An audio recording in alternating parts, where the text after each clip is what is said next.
Good afternoon to you, wherever you may be in this glorious county. Humboldt Crabs Baseball is on the air. Hi, I'm Hoke Holcomb, along with my broadcasting partner, Liam Warner, and we're coming to you from the Don Turbush Announcers booth high atop the Arcata Ballpark, located just a block from the historic plaza in downtown Arcata. And today, the finale of what was to be a three-game set between the Crabs and an old foe and a great ball team, the Corvallis Knights. Unfortunately, yesterday's game was suspended after 3 innings because the lights blew out, essentially, and we had no way to continue the ball game. And we still have to work to see that the lights are back for a Tuesday's contest, and we're going to let you know as much as we know if we find out for sure before this game's over. Otherwise, you're going to have to check the newspaper and check the Crabs website to find out what's going on. Last night was perhaps the strangest 3 innings of baseball we've seen at the park. The second inning itself was absolutely bizarre. The Crabs had the bases loaded with 2 outs, and it looked like there was a 1 ball, 2 strike count on the batter, and it looked like the pitcher threw strike 3. The pitcher started to walk off the mound. I started to mark the strikeout in my scorebook. Fielders started to walk off the field. The Crab runner at second base, I think it was McCarthy Tatum, started to run toward the dugout. Everybody was sure it was a strike except the home plate umpire, Justin Islas, who did not raise his hand, and suddenly everyone's going, what's going on, what's going on? And the Knights figured out, hey, we've got that guy on second base. He isn't anywhere near second base now, and so they tagged him out, and that ended the inning. I thought that was as bizarre as it could get, and then after the 3rd inning with the Crabs up 6-0, looking like they're going to win 2 in a row from the Corvallis Knights, instead the lights blew out, and that was the end of the ball game. So everything that happened in those 3 innings, all the good hits, the 6 runs, the fine pitching by Andrew Najib Brush, that's all for naught. It's as if it never happened. Benjamin is a little bit under the weather today, so we're introducing the 3rd member of our broadcasting booth a couple of days before we thought we were going to. He and Benjamin are going to be doing the midweek games Tuesday and Wednesday, so it is my pleasure to introduce a young man just graduated from CR. He is a Corsair and a fine scorekeeper, fine student of the game of baseball. He's going to be studying journalism, sports journalism at Humboldt State University. So welcome to the microphone, Liam Warner. Thank you, Hoke. It is a pleasure to be on air with you.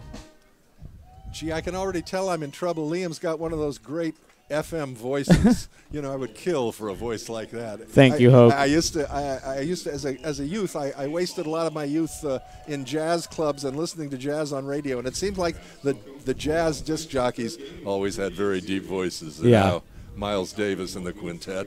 You know. Anyhow, it's great to have you with us. So we've got a 12:30 contest today, and then Tuesday and Wednesday night, 7 o'clock games perhaps. If that's not possible, they're going to be playing at 5 o'clock. All the people who were here last night received tickets as they left, so they can come back. Some of them back for today's game. They can come back anytime this year to redeem those tickets. Certainly not going to charge folks for a 3-inning ball game. Let me give you the lineups for the visiting Corvallis Knights. Leading off, the center fielder, Chandler Anderson. Hitting second and right field, Austin Feist.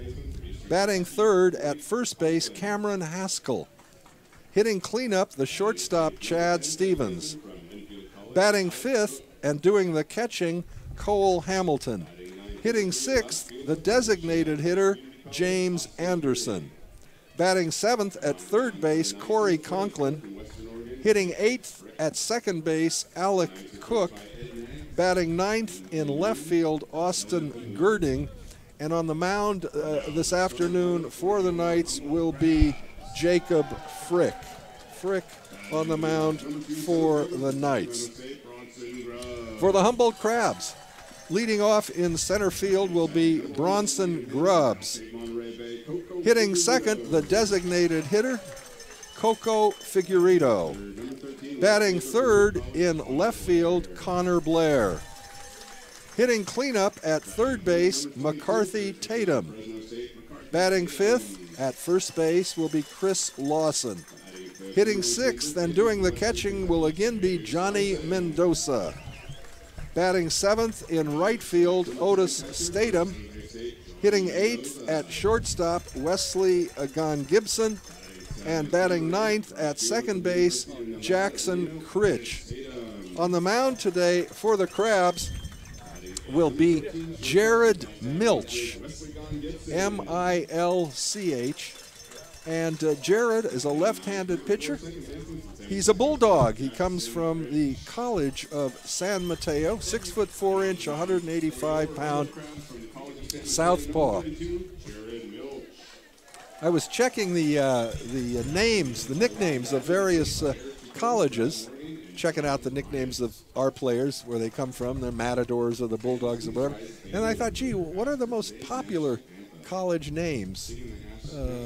And so I checked it out, and the Bulldogs are the number 2 most popular college nickname.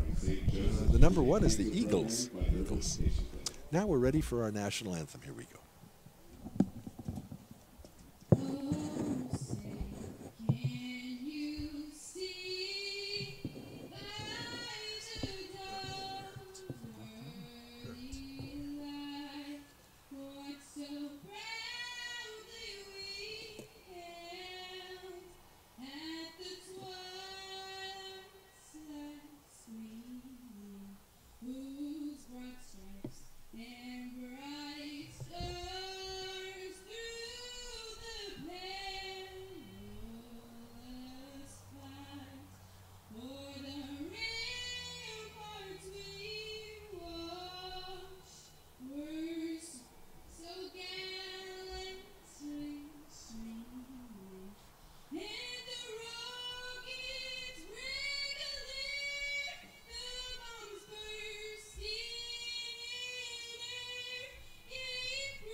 Nice rendition of the national anthem this afternoon by Brooklyn Hurt.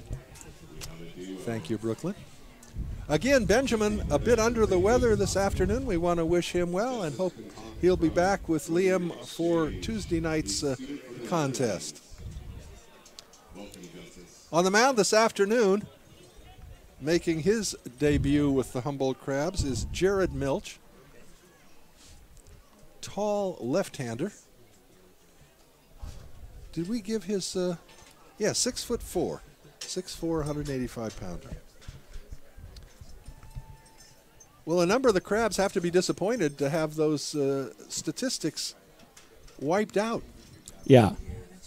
For sure, it'd be very good for us if we kept the stats from the last game, but it's no game. Yeah, it's no game. It didn't go 5 innings, the required amount for it to be a regular game, so stats will be wiped. And so far this season, the Crabs have 1 win, and you don't even call it a draw. It's just as if it didn't exist. Thank you very much. Good crowd on hand today. Folks still filing into the ballpark. It's overcast, not the brilliant sun that we had for Friday and Saturday's contest. But it's pleasant weather. A lot of folks out here in shirt sleeves. And we are supposed to be getting sun. It was supposed to arrive about now, but have not had El Sol show up as of yet. Let me give you the defensive alignment for the Crabs. On the mound, as we mentioned, Jared Milch. He'll be pitching to Johnny Mendoza in the squat. Chris Larson at first base. Jackson Critch at second. Wesley Gon Gibson will be the shortstop, and Tatum McCarthy at third. In the outfield, it'll be Connor Blair in left field. Bronson Grubbs in center, and Otis Statham will be patrolling right field. I guess the one guy who is not disappointed that those stats were wiped out was Connor Blair. He had a rough opening day, but it turned out not to count. He had the hat trick. He struck out 3 times, but it's as if he never stood in the batter's box, so he's got to be pleased about that. You can probably hear in the background the world-famous Crabgrass Band be entertaining the folks this afternoon. Johnny Mendoza throws the ball down to the shortstop, Gon Gibson. They toss the ball around the infield, and we're about ready to be underway. Chandler Anderson to lead it off for the Knights. Anderson 1 for 4 in the Friday night contest. Right-handed hitting center fielder. Jared Milch looks into Johnny Mendoza for the sign, rocks into the windup. We're underway. The first pitch is a fastball away, 1-0.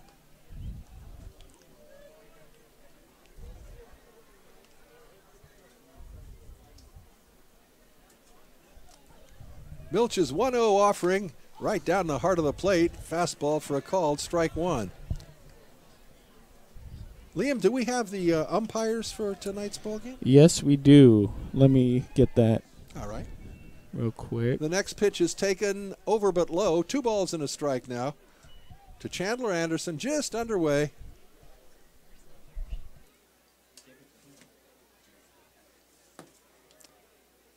The 2-1 pitch.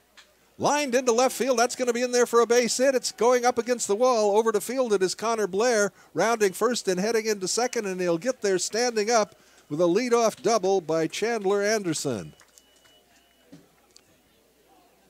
He pulled that one right down the left field line.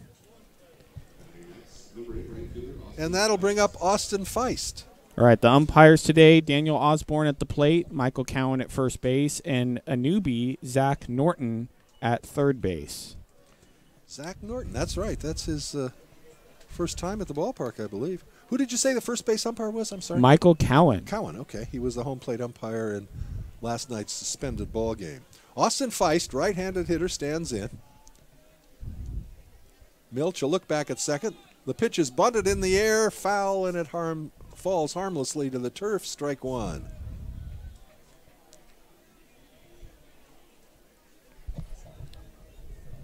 Feist takes a look down at the third base coach. Tatum McCarthy in about even with the bag now, in maybe a step closer to home plate. Milch at the belt, comes to the plate, and the fastball is high and wide. Feist, no indication of bunting on that pitch.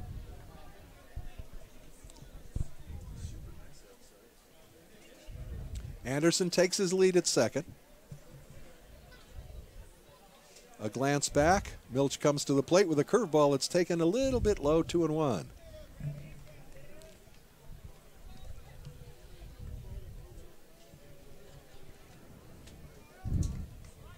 Two balls and a strike now to Feist. At the set. The pitch. Ground ball over the mound, over second base, and into center field. Rounding third and coming to the plate is Anderson. There's not going to be a play on him. 2 successive base hits, and the Knights are on the board quickly this afternoon. So credit Feist with an RBI single as Anderson scores. And Gon Gibson now coming in to have a word with Jared Milch. Left-handed hitting Cameron Haskell coming to the bat.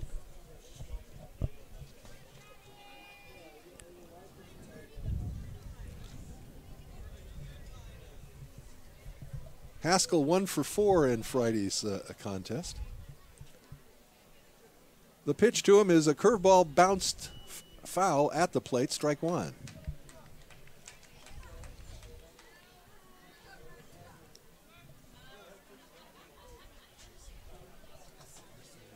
Haskell takes a look down at the third base coach.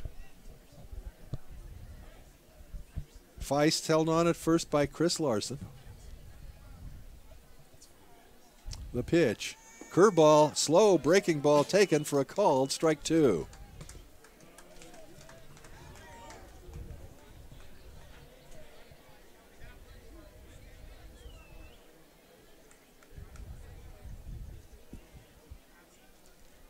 Oh, and 2 the count. Milch comes to the plate. Fastball just misses away. 1-2.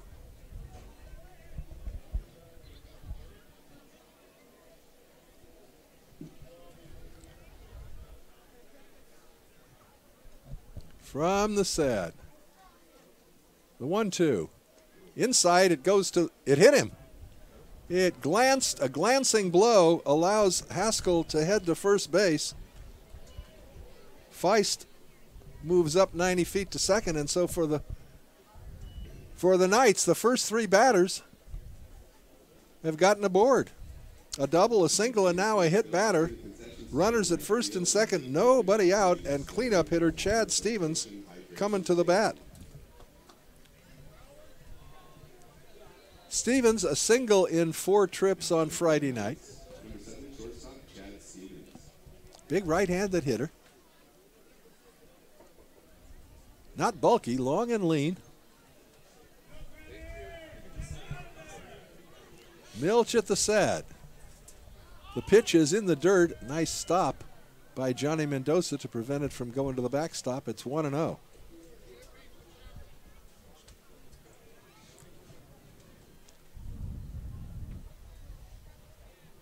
Milch, a long look into Johnny Mendoza. Now he's ready. The 1-0. Bunt is on. It's bunted down to the third baseman. He goes to second base, and the ball is dropped, and everybody's safe. So was trying to go for the double play. The bunt was a little hard. McCarthy got it through to second, and the ball was dropped. I think the error's on the second baseman. All right. E4 then. So an E4, and now the bases are loaded with nobody out. And here's Cole Hamilton, the catcher. Left-hander versus left-hander. Crab infield in at the corners. Middle infielders playing for 2. First pitch, a slow curveball taken for a called strike 1. Daniel Osborne has a unique way of showing that strike. Kind of a dramatic flair when he puts up the arm. 0-1 the count. The pitch to Hamilton, ground ball to the right side. Second baseman over, he's got it, falls down. He's not going to be able to make a play. A run scores, and that'll be an infield single. A fine effort by Jackson Critch to get to it. But when he got it, he fell down and had no play at all. So it's 2-0 now in favor of the Knights. The base is still loaded with nobody out. And James Anderson, the designated hitter at the plate. Anderson accounted for both of the Knights' runs in Friday night's contest with a booming home run over the left field wall. Milch from the stretch. The pitch is taken a little bit inside, 1-0. The Anderson, the 6th batter to come to the plate for the Knights here in the first inning, and the Crabs have yet to record an out. The 1-0. Fouled fly out of play. Off to the right, and the count even at 1.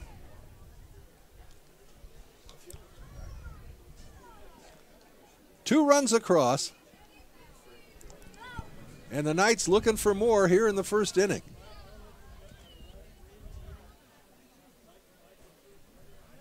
Milch is set. The 1-1 pitch. Swing and a miss. So Milch ahead on the count 1-2. An opportune time for a strikeout.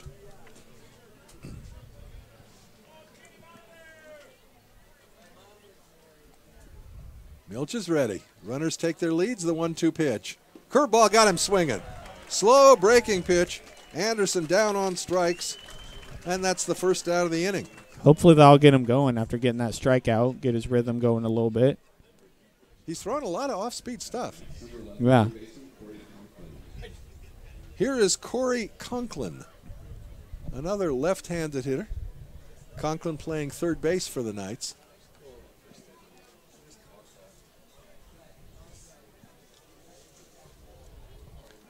Conklin goes to Eastern Kentucky. Slow breaking ball in for a strike.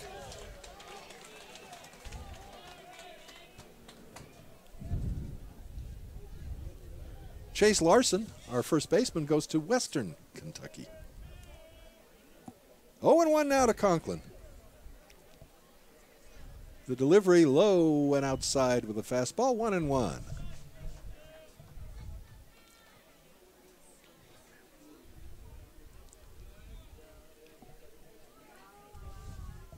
Bases full, one down, and the 1-0 count to Conklin. The pitch. Line drive into right field. That's going to be in there for a base hit. Fielded there by Tatum. Everybody else moves up 90 feet. So an RBI single for Conklin. It's 3-0 as Haskell comes in to score. Stevens and Hamilton each move up 90 feet. So we have the bases loaded still with one out. And Alec Cook coming to the plate and going to the mound is Eric Chacon to have a word with Jason Milch. Now, some of these balls have not been hit that hard. Yeah. That wasn't smacked. Just enough to get it over the infield and into right field. I'm sure Milch is probably dealing with some nerves right now, I bet. I would think so. His first outing here at the Arcata Ballpark. He's now facing the number 8 batter, Alec Cook. Cook, slight of build, right-handed hitter. He goes to Linfield College. Milch is set, and the pitch. Fastball taken for a called strike one.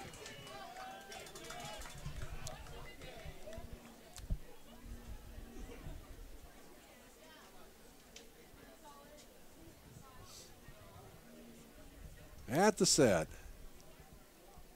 Breaking ball inside, and the count even at 1.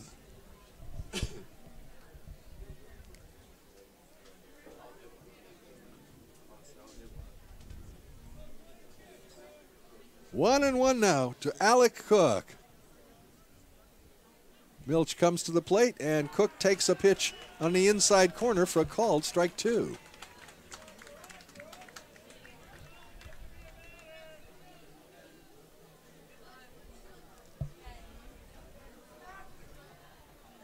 Milch at the set, and the 1-2 offering.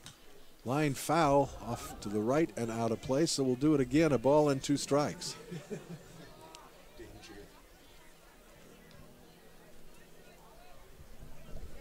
Big part in the ball game early here in the first inning.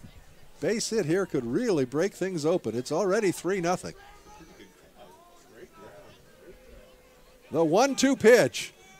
Ooh, he tries to check his swing, but he goes around. Strike 3 called. That's a big strikeout. 2 down now.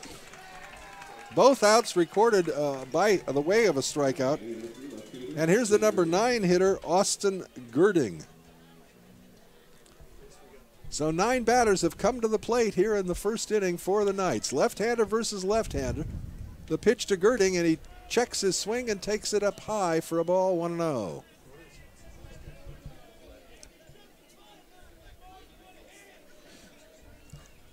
Stevens at third, Hamilton at second, Conklin at first. The pitch to Girding is taken for a called strike 1.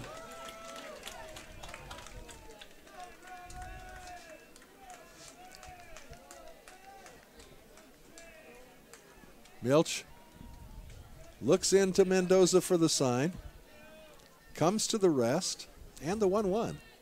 High and outside, 2-1.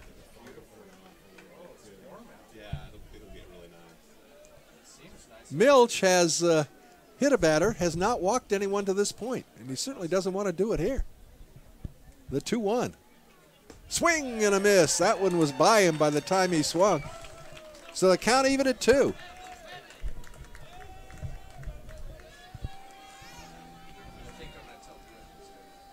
Milch working from the stretch with the bases jammed. Here comes the 2-2. Curveball got him swinging. Oh, that was nasty. So Milch ends up striking out the side, but in the interim, the Knights come up with 3 runs on 4 hits. There was an error and 3 men left on base. And at the end of half an inning, it's the Knights 3, the Crabs coming to bat. You're listening to Crabs Baseball, KGOE 1480, Arcata, Eureka.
Bronson Grubbs leads it off for the Crabs in the home half of the first, and he takes a fastball on the outside corner for a called strike 1.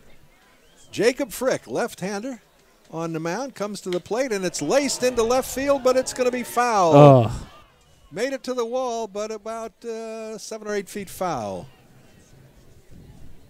Out by the ball with a number 29 on it. That was the founder of the Humboldt Crabs, Lou Bonamini.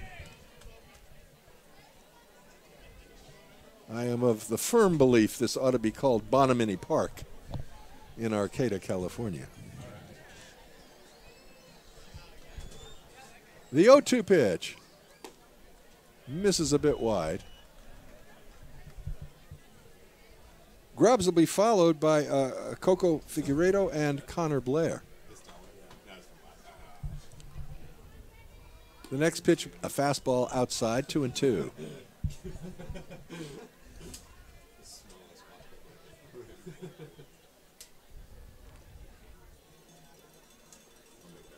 The big left-hander rocks into the wind, and the 2-2 pitch. Ground ball right back to him on a hop. Takes a few steps toward first base and underhands it there for the first out of the inning. So Grubbs, a sharp comebacker, 1 down, and that'll bring up Coco Figueiredo, serving as the designated hitter. Played on the Humboldt B-52s last season. Coco had a couple of hits in last night's game, and that, of course, wiped out. Doesn't count. He did have a hit in the opening contest. Switch hitter batting right here. Shows bunt and takes a fastball at the knees for a called strike 1. Third baseman Corey Conklin moving in on that play. The 0-1 pitch.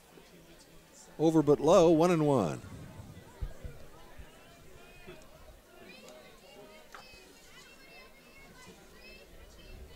Daniel Osborne calling balls and strikes this afternoon.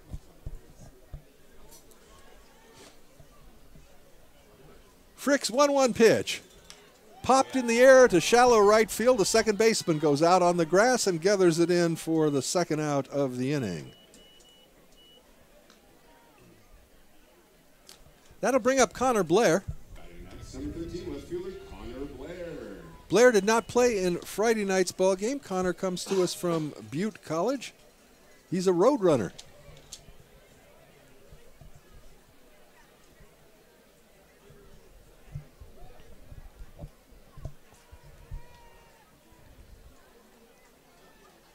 Connor takes the fastball a bit inside, 1-0.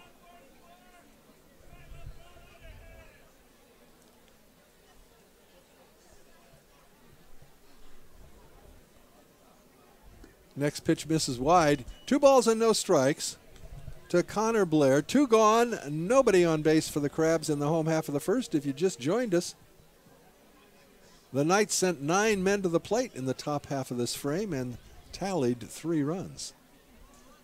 Ground ball down to the shortstop. Up with it is Stevens. His throw across to first, and the Crabs are gone in order in the first inning. Nothing across, and at the end of 1 complete, it's the Knights 3 and the Crabs nothing. You're listening to Crabs Baseball, KGOE 1480, Arcadia, Eureka.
What's the old line? I got good news and bad news for you. The good news, Milch struck out the side in the first inning. The bad news for Crabs fans, the Knights scored 3 runs in between those strikeouts. 3 runs on 4 base knocks. There was also an error. So Chandler Anderson, who led things off with a double, will lead off things here in the second inning. His double, and he came around to score the first of 3 runs plated by the Knights. First pitch is high and away, ball 1. Milch hit a batter in the first inning, did not walk anyone. The 1-0 pitch, bit inside with a fastball, 2-0.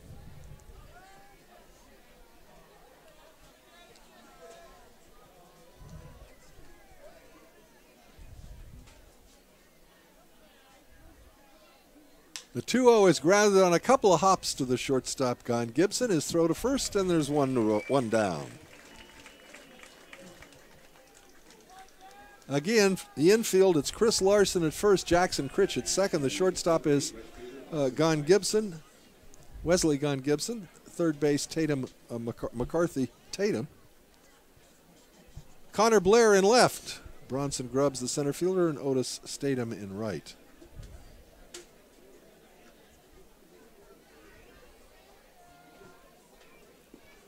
Breaking ball a little bit inside to the right-handed hitting Feist. Feist singled in the first run last inning. Takes a pitch right down the middle. It's 1-1.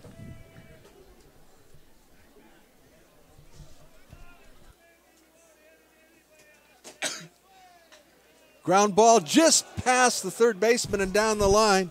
Rounding first is Feist. And after a big turn, he's going to go back to the bag. So a perfectly placed single.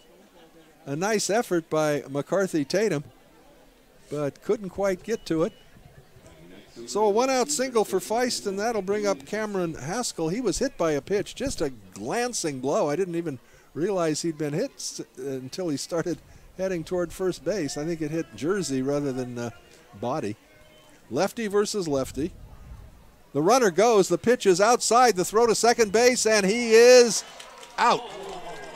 Fine throw by Johnny Mendoza to the shortstop, Gon Gibson, and they nailed him.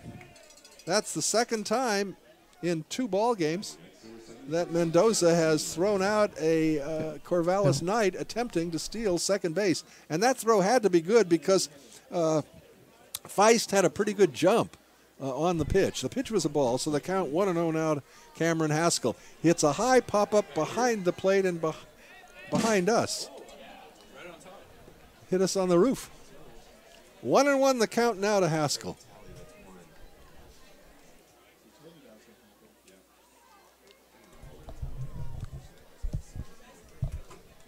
The 1-1 pitch, breaking ball, and it just misses outside.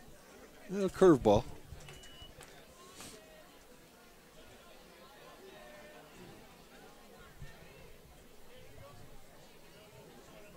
The 2-1 offering. Fastball away.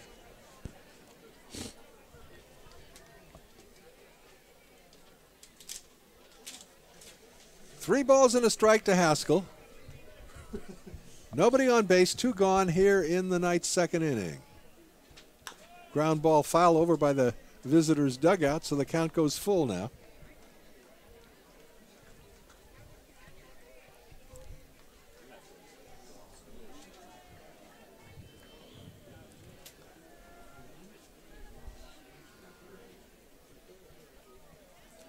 The payoff pitch.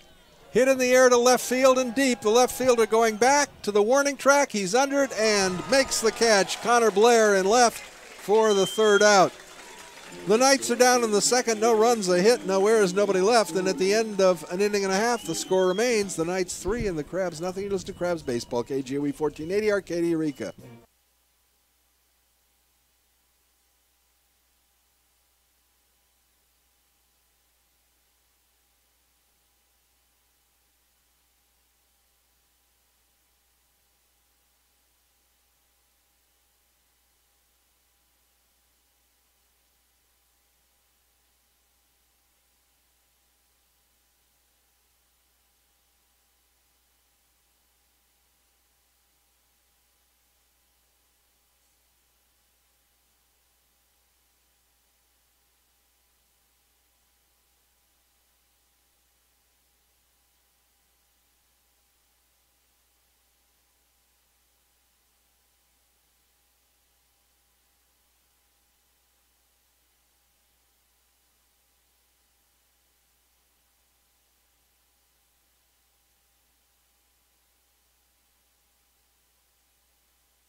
Middle of the Crabs order to face the left-hander Jacob Frick as we go into the bottom of the second. The Crabs on the short end of a 3-0 count.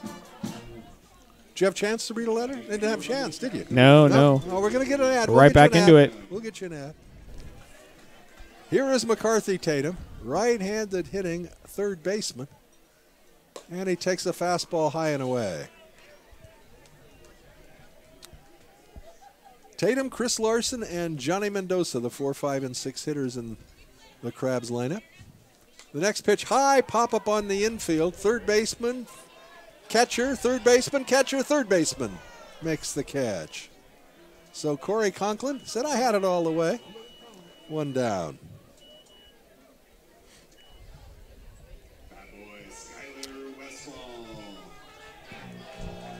Here is Chris Larson. Number 19, first baseman Chase Larson. Did I say Chris? I'm sorry. Chase Larson. Right-handed hitter. Larson tries to check his swing, and he does so successfully. It's ball 1.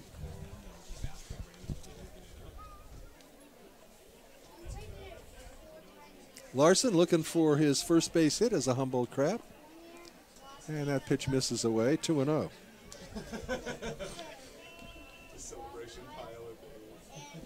Now, he had a hit last night, but again, that statistic has been erased, unfortunately. 2-0 to Larson. Swings and fouls it at the plate. 2 balls and a strike. Good crowd on hand for a day that is increasingly fine. Clouds are peeling away. We got some sun and blue sky. Buy me some peanuts and Cracker Jack. Ground ball hits weakly toward the shortstop. Third baseman tries to cut in front and grab it barehanded, but is unsuccessful, and that'll be an infield single for Chase Larson. Number 10 catcher Johnny Mendoza. That'll bring up Johnny Mendoza.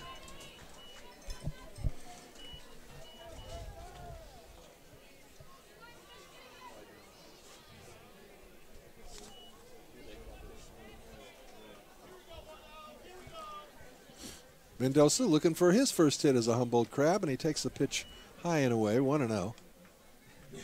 Mendoza has already shown us some fine defensive skills behind the plate, throwing out 2 runners attempting to steal.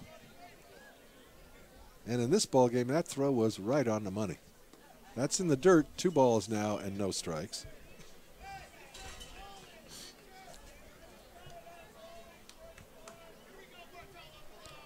Mendoza takes a look down to third base coach. See if he's got the hit sign here. I think so, 2-0. He does, and he pastes it over the shortstop's head and into center field for a base hit. A solid single for Mendoza. Larson stopping at second base. And back-to-back Bengals have the Crabs with runners at first and second, 1 out, and Otis Statham, representing the potential tying run, coming to the bat.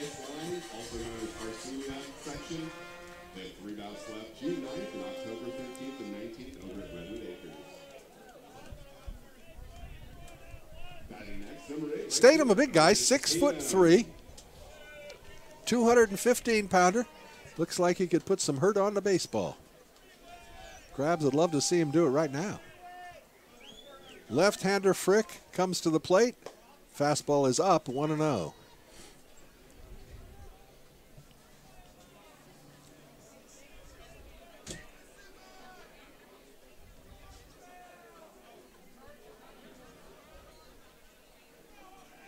A ball and no strikes to Otis Statham. Chase Larson at second. Johnny Mendoza at first. 1 out here in the Crabs' second inning. The next pitch is swung on and missed. Went for a pitch a little bit outside, and the count is 1-1. Frick took something off of that one. Ball and a strike now to Statham. And the next pitch. In there for a called strike 2. Outside corner, just a bit below the belt. And the count even now at 2. Wesley Gon Gibson taking some practice swings in the on-deck area. 1-2 to Statham. Crab runners take their leads. The pitch. Swing and a miss. Got him on strikes. First strikeout of the ball game for Frick. And that will bring up now Wesley Gon Gibson.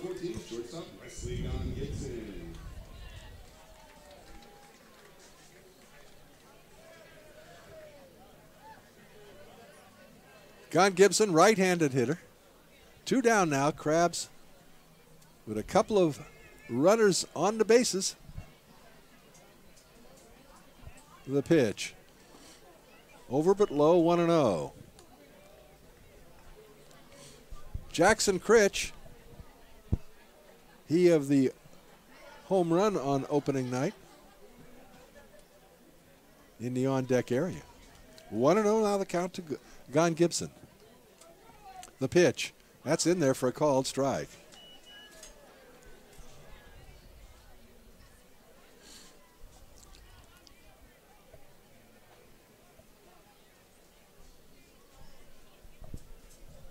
All right, back foot on the rubber. Frick gets his sign from Cole Hamilton. Comes to the set and the pitch. Ground ball to the left side of the infield. Third baseman's got it. His throw across the diamond in time to retire Gon Gibson and the Crabs in the second inning. No runs, a pair of hits, no errors, and 2 left. And at the end of 2 complete now, it's the Knights 3 and the Crabs nothing. You're listening to Crabs Baseball, KGOE 1480, Arcadia Eureka.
Welcome back to the ballpark.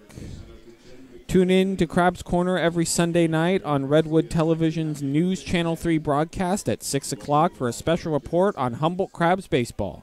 Insider interviews with the Crabs players and coaches, game highlights and trivia. One lucky winner who has the correct trivia answer will receive a pair of Crabs tickets. Sponsor Crab's Corner for just $150 per week for 10 weeks of glorious Crabs baseball. Visit redwoodnews.tv or KIEM-TV.com for more information. Thank you, Liam. Chad Stevens, the cleanup hitter, to lead it off. Stevens was on as a result of an error in the first inning. And he takes a fastball for a called strike 1. Stevens will be followed by Cole Hamilton and James Anderson. Milch comes to the plate with a breaking ball. It's taken for a called strike 2. Milch, who faced 9 batters in the first inning, only 3 in the second. He's found his groove, one would think. Fastball away. 0-2. He mixes up his pitch as well. Throws more off-speed stuff than I would say the typical pitcher. Misses wide with a fastball, 2-2. Would you say that's true? Do you think he throws a little more off-speed stuff than we're used to seeing? Yeah, I would say so. Here's the 2-2. That one's hit in the air to center field and deep. Backing up toward the warning track is the center fielder Grubbs, and Bronson puts it away for the first out of the inning. So Stevens gave it a ride. Bronson caught up with it, 1 down. Cole Hamilton, the Knights catcher, stands in. He got a base knock in the first inning.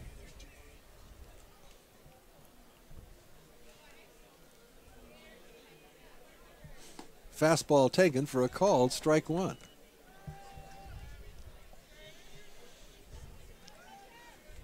Lefty versus lefty. Milch comes to the plate and misses wide with a breaking ball, slow breaking ball. Hamilton had a notion but was able to resist. The 1-1. Fouls a fastball back onto the screen, and it's a ball and 2 strikes now.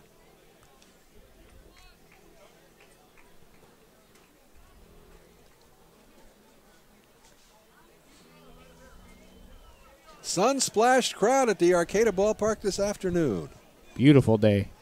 It has turned lovely. Fouled out of play. Tuesday night, Seals Baseball comes in here for 2 contests on the 5th and 6th. And Wednesday night, we're going to honor Scott Eskra, who tragically passed away this past off season. Was a all-time Hall of Famer with the Humboldt Crabs. There's a called strike 3 with a curveball. Hamilton down on strikes. That's the 4th strikeout of the ball game for Jared Milch. And it'll bring up James Anderson, the designated hitter, who was a strikeout victim himself in the first inning. Both pitchers today have some serious movement. Yes, yeah. It's fun to watch.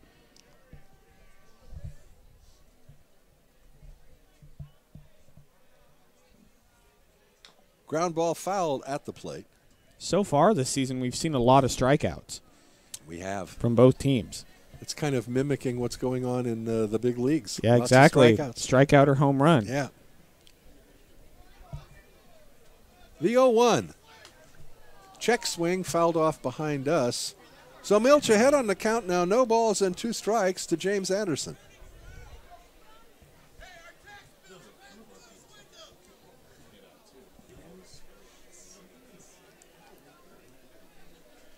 All right, new ball put in play. Milch toes the rubber. Comes to the plate 0-2. Misses low. 1 ball and 2 strikes.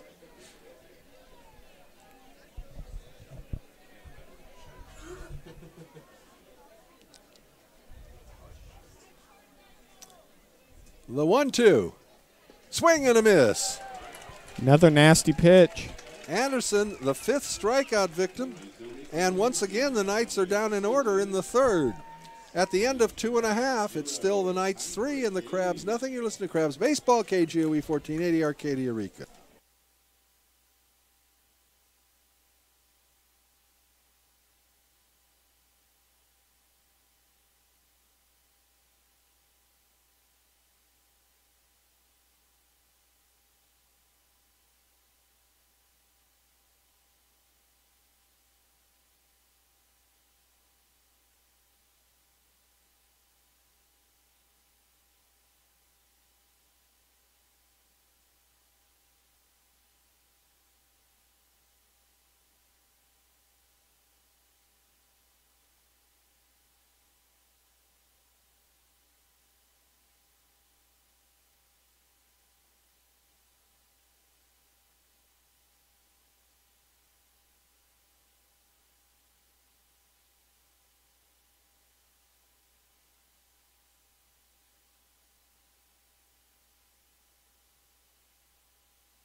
Want a better bank? Try a better credit union. Introducing Compass Community Credit Union.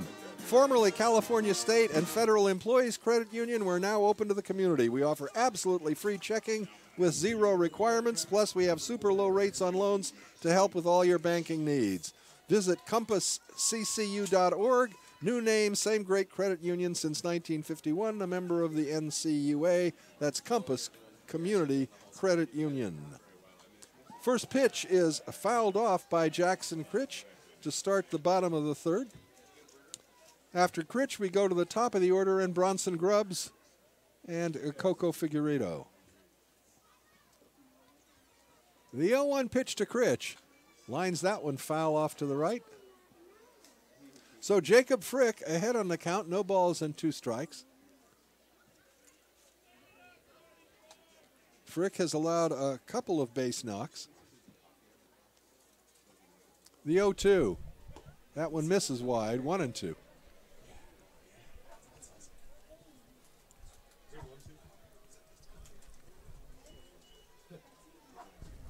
The 1-2 pitch. Down low. 2-2 to number 4, Jackson Critch. Crabs in their traditional home white uniforms again today. The 2-2. Line drive to the shortstop on one hop behind second base. He's got it. Throw to first. Nice play Yeah, that was by a great Chad play. Stevens.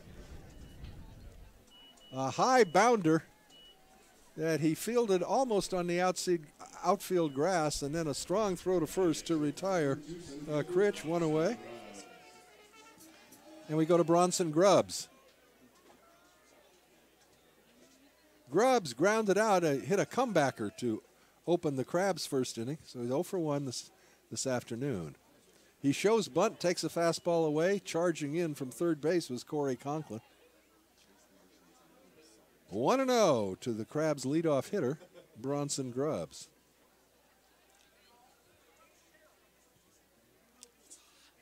1-0 pitch is fouled at the plate. 1 ball and 1 strike.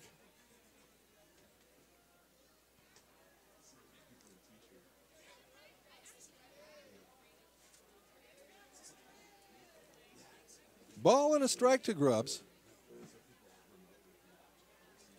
Frick comes home, and it's lined by, a great stop by the second baseman. His throw to first is not going to be nearly in time, but a fine backhanded stab by Alec Cook. But he was not able to complete the play. He was way off balance. His throw to first base was a loop. So Bronson Grubbs with a 1-out single.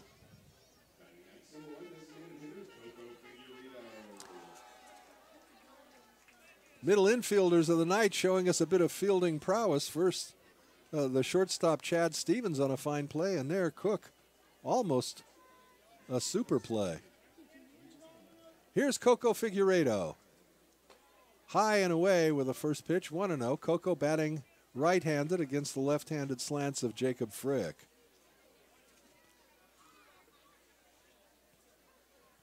Cameron Haskell holding Grubbs on at first. Bronson takes his lead. Oh, they got him picked off. He is a dead duck, and he is out. So Grubbs picked off of first base. And they're now 2 down, and the bases are empty. That's the last thing you want to have happen when you're trailing by 3 runs. Yeah, for sure.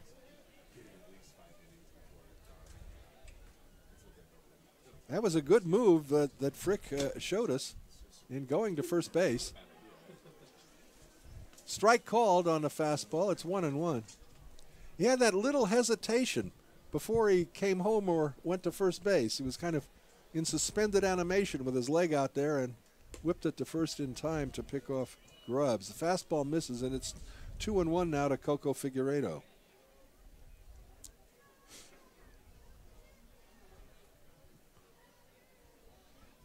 The 2-1 pitch bounces at the plate. 3 balls and a strike.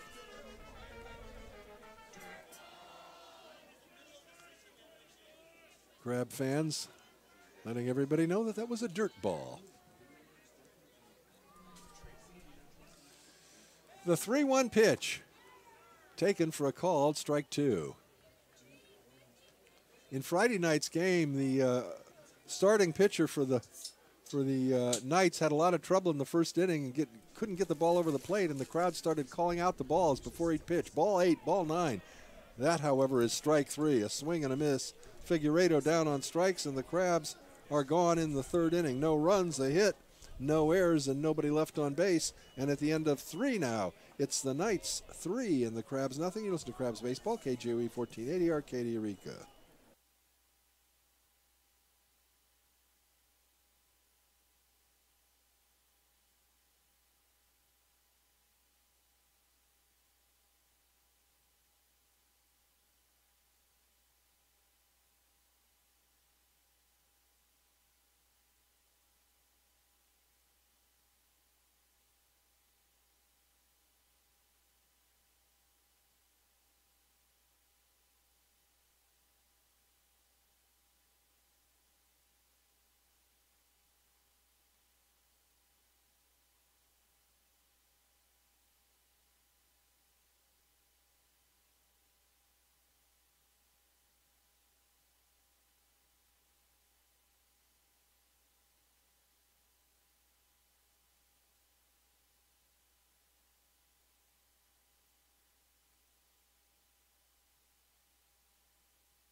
There's a do-over. The umpire has ruled that Figueiredo fouled that last pitch, ticked it, and it was not caught by the catcher, so he is not out on strikes. We go back to a 3-2 count. The Knights have resumed the field. There's a ground ball to the shortstop. Fielded there, throw to first, and now the inning is over. All right. So the Crabs, again, no runs. There was 1 hit, no errors, and nobody left. And at the end of 3 now complete. It's the Knights 3 and the Crabs nothing. Listen to Crabs Baseball, KJOE 1480, Arcadia, Eureka.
All right, welcome back to the ballpark. Crabs on the short end of a 3-0 count. Boy, we've had some weird stuff happen in this series. In that last inning that looked like strike three, and everybody left the field, and then the umpires conferred and said, well, wait a second, I guess he tipped it. And so everybody came back on the field, and the next pitch ground out to the shortstop, and that was the end of the third inning. All right, heading into the fourth for all the action. Here is Liam Warner.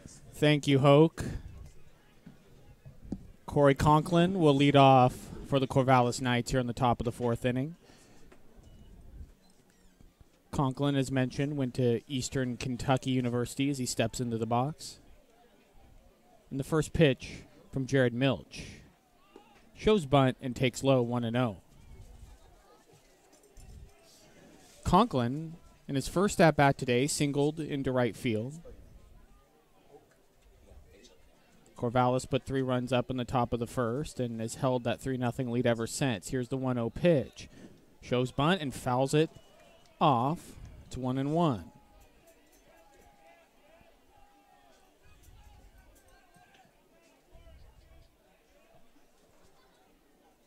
Milch currently at 61 pitches here in the top of the fourth inning. Probably a little higher than you would want, but has seemed to settle down since the top of the first. Here's the 1-1 pitch. Is in there for a strike. 1-2.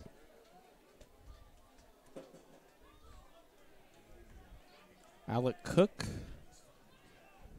and Austin Girding to follow in the top of the fourth inning. Here's the 1-2 pitch.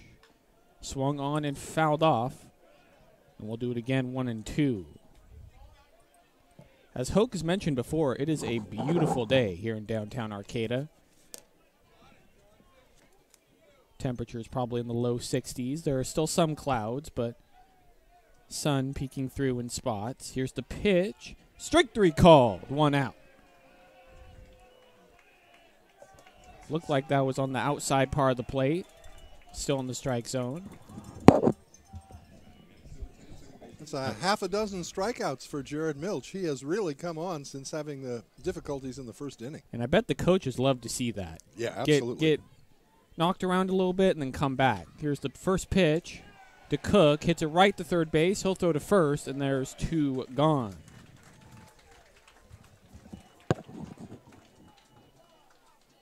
You always like to see a pitcher bounce back after getting roughed up.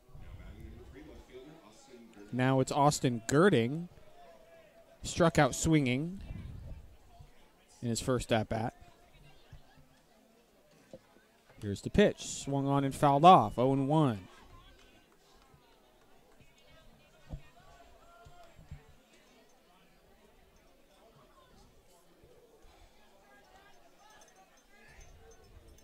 Girding steps back into the box. Here's the 0-1 pitch.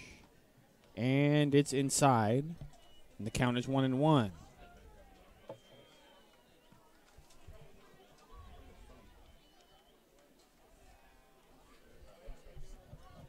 Milch gets ready. The 1-1 pitch. And it's in there for a strike. 1-2.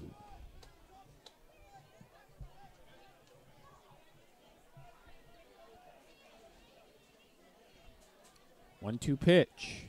Here it is, just outside 2-2. A lot of breaking balls from both pitchers today. And they have had some nasty movement. The 2-2 pitch. Swung on, dribbled to first. First baseman will pick it up, step on the bag. And that will be it for the top of the fourth inning. We'll go to the bottom of the fourth. It's 3-0 Corvallis. You're listening to Humboldt Crabs Baseball on KGOE 1480 Arcata, Eureka.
Welcome back to the ballpark. It is 3-0 Corvallis here in the bottom of the fourth inning. Could I say something about Humboldt Mortgage? Oh, yes, you can. You know they've been committed to helping borrowers find quality financing for over 50 years. If you're buying a home, business, or land, Humboldt Mortgage will help you get it done. Call Bob J. Lawton at Humboldt Mortgage in Eureka at humboldtmortgage.net.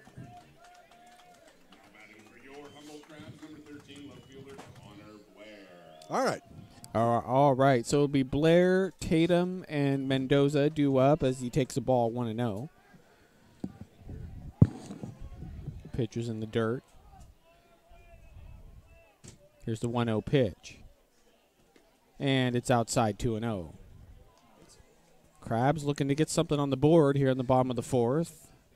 They have 3 hits but have been shut out thus far. 2-0 pitch. Swung on and hit right to shortstop on the ground. And he bobbles it, makes the throw, but he will not get him at first. So that'll be an error on the shortstop.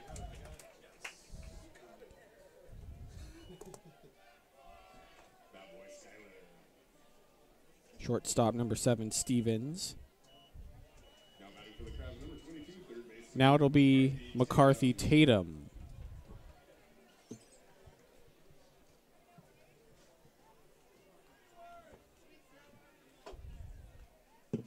First pitch to Tatum. Swung on and fouled back. On to F Street 0-1.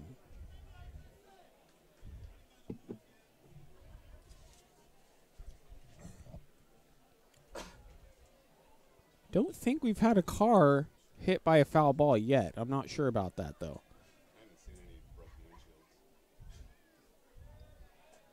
Pitcher will go to first, and runner will get back safely.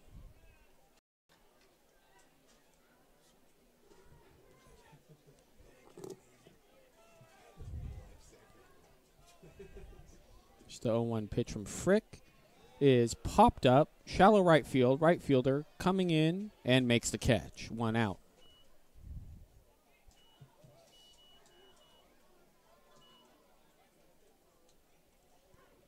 One out, and that'll bring up number 19, Chase Larson. Next, number 19, first baseman Chase Larson.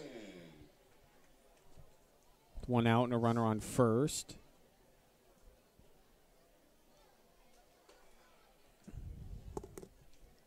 First pitch to Larson. Checks his swing and a nose, a foul ball. Never mind. It's 0-1. Got a piece of it.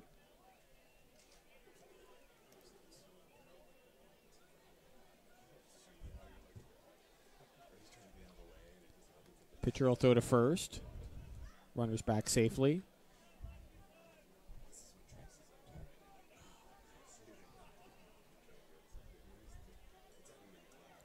Here's the 0-1 to Larson. The pitch. Swung on, hit up the middle. Slow ground ball shortstop. Throws the second for 1. On to first. Won't get him. So it'll be a fielder's choice for Chase Larson. Runner on first. 2 gone.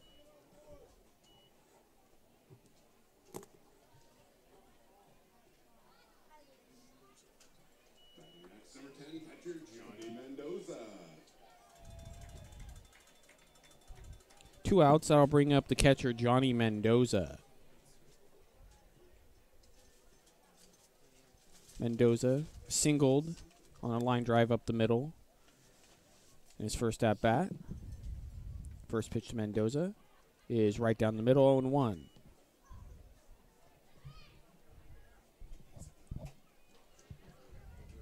Oh, 1, 2 outs, runner at first. Here in the bottom of the fourth inning. The 1 pitch is in the dirt, and it's 1-1.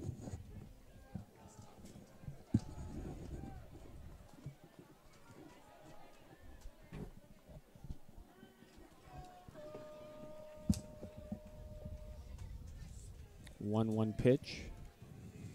Jacob Frick gets ready. Here it is. Nope, he's going to go to first. Check on the runner. Seems to be very concerned with the runner at first, no matter who it is. You wouldn't want to steal at this point. You don't want a runner in scoring position if you're the Knights. Pitch is just up. It's 2-1.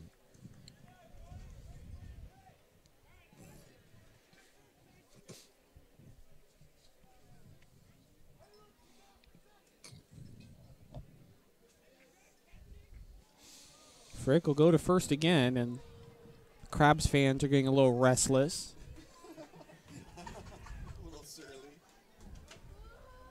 Of course, that always happens when the opposing team throws to first a little too much.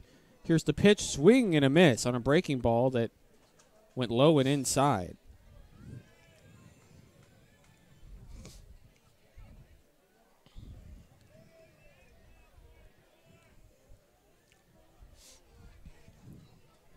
Deuce is wild. 2 balls, 2 strikes, 2 outs.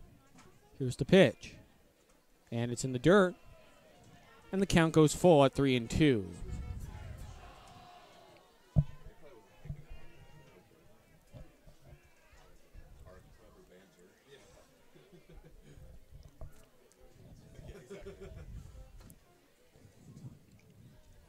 Three-two pitch to Mendoza is swung on and popped up. Shallow left field. Shortstop going out into shallow left, and the left fielder reaches over him and makes the catch for the 3rd out. So we will go to the top of the 5th inning. It is still 3-0 Corvallis here on KGOE 1480 Arcata, Eureka.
Welcome back to the ballpark. It is 3-0 Corvallis Knights here on the top of the 5th.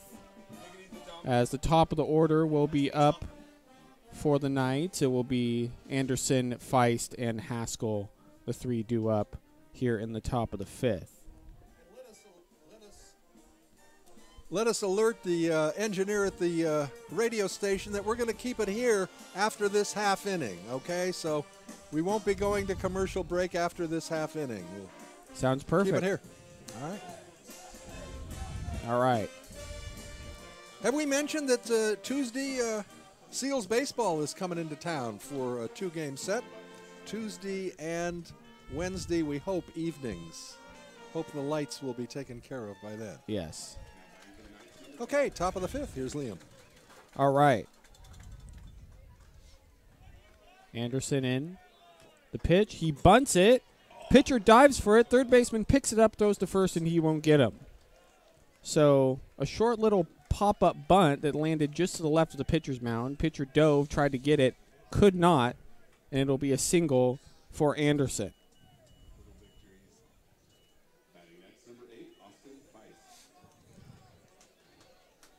Now Austin Feist goes to St. Martin's.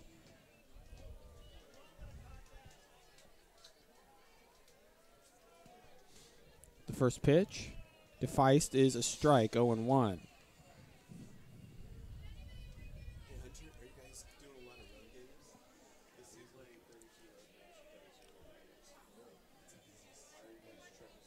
Just 0-1 pitch. Nope, they'll go to first. Keeping the runner close.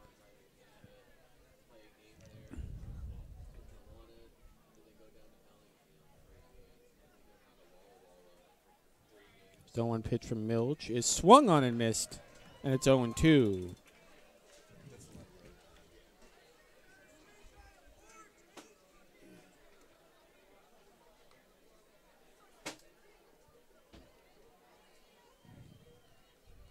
Weiss singled twice in this game. Go over to first, and the runner's back safely. He was also caught stealing in the second inning.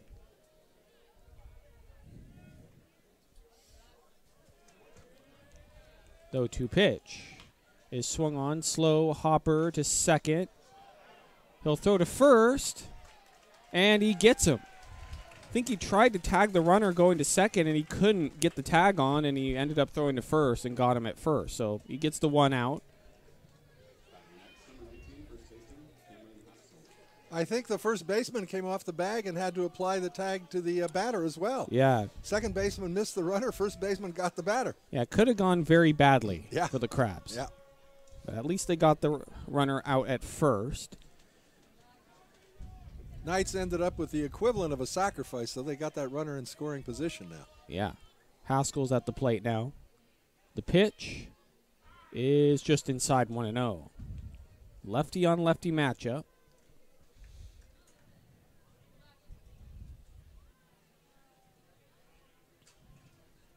Here's the 1-0 to Haskell. Set, and the pitch is swung on and missed. 1-1.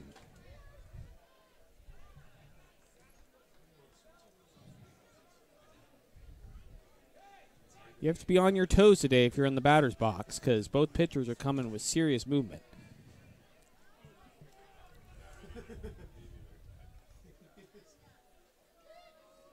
The 1-1 from Milch is swung on and fouled off to the right.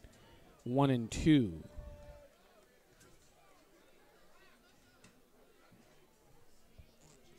I think the batters are saying to themselves, I'm going to time this, I'm going to time this, I'm going to time this. Yeah. And then they end up Yeah. taking that swing like you swing at a fly that's flying around. Exactly.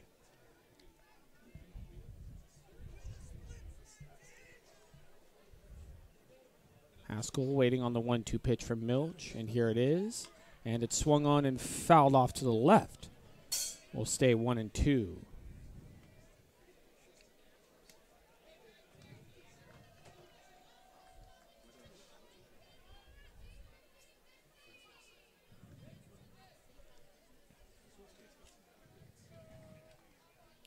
Haskell goes to the University of Arizona in Tucson, Arizona.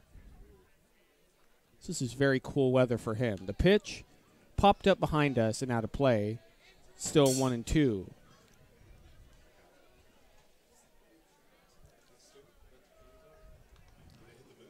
Milch's off-speed stuff continually has these batters off stride. I mean, Yeah. they're I mean, the way he's come back after the first inning has been commendable. very impressive.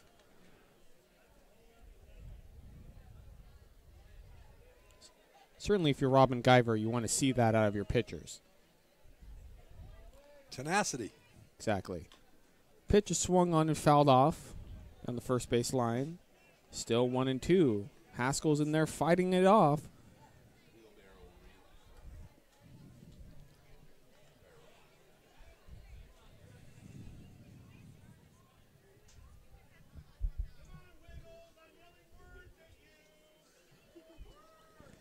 One-two pitch upcoming. And here it is. And it's swung on, lined up the middle for a base hit. Runner will go around third, and he will head home. The throw home, and he'll be safe. Throw back to first, and he'll stay at first. So an RBI single for Haskell, and it's 4-0 Corvallis.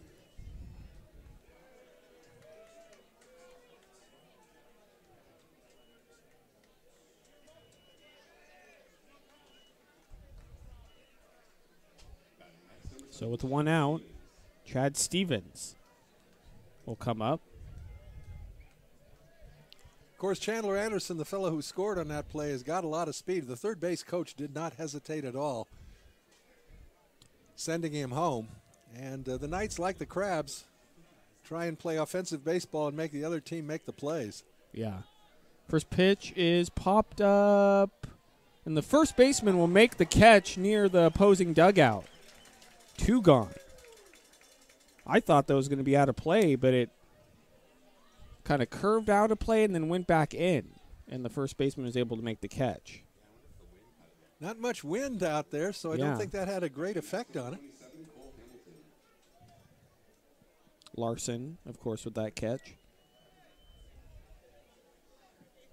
With 2 outs now, Cole Hamilton goes to Lynn Benton Community College. Here's the pitch from Milch. Swung on, hit right to first, and goes under his glove and into right field. Runner will head to third, and Cole Hamilton will head to second. So what do you think, Coke? Is that a double? No, I think it's an error on the first baseman. Error on the first baseman. All right.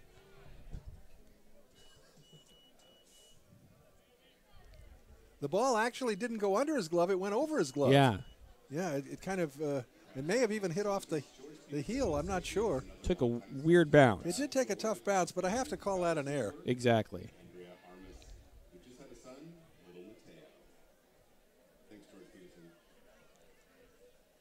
Benjamin Schaefer, the official scorer at Crab's home games, is under the weather today. We wish him well and hope he'll be back Tuesday night to join Liam and bringing us the contests with the Seals baseball. James Anderson now at the plate. Runners on second and third with 2 out. Here in the top of the 5th. The first pitch is right down the middle, 0-1. Liam, the Crabs have a right-hander now throwing in their bullpen, so this is probably going to be the last inning for Jared Milch. I would agree with that. And I would say so far Milch has had a fairly good day. Even though he's given up 4 runs, pitch at the plate is fouled off. It's 0-2. Yeah, well, he should be sitting in the dugout right now. Yeah. Any further scoring would be unearned, but... Yeah. Yeah, of course, not all 4 runs are earned to his record. It's number 16 out there in the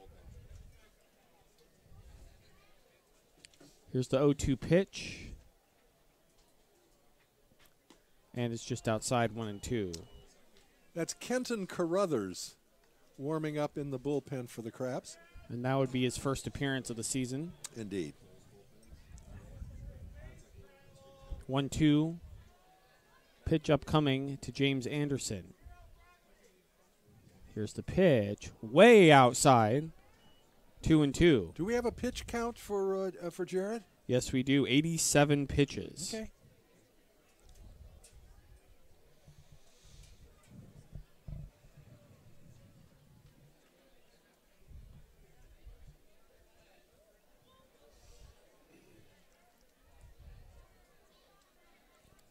Deuce is wild. The 2-2 pitch is swung on and fouled off at the plate.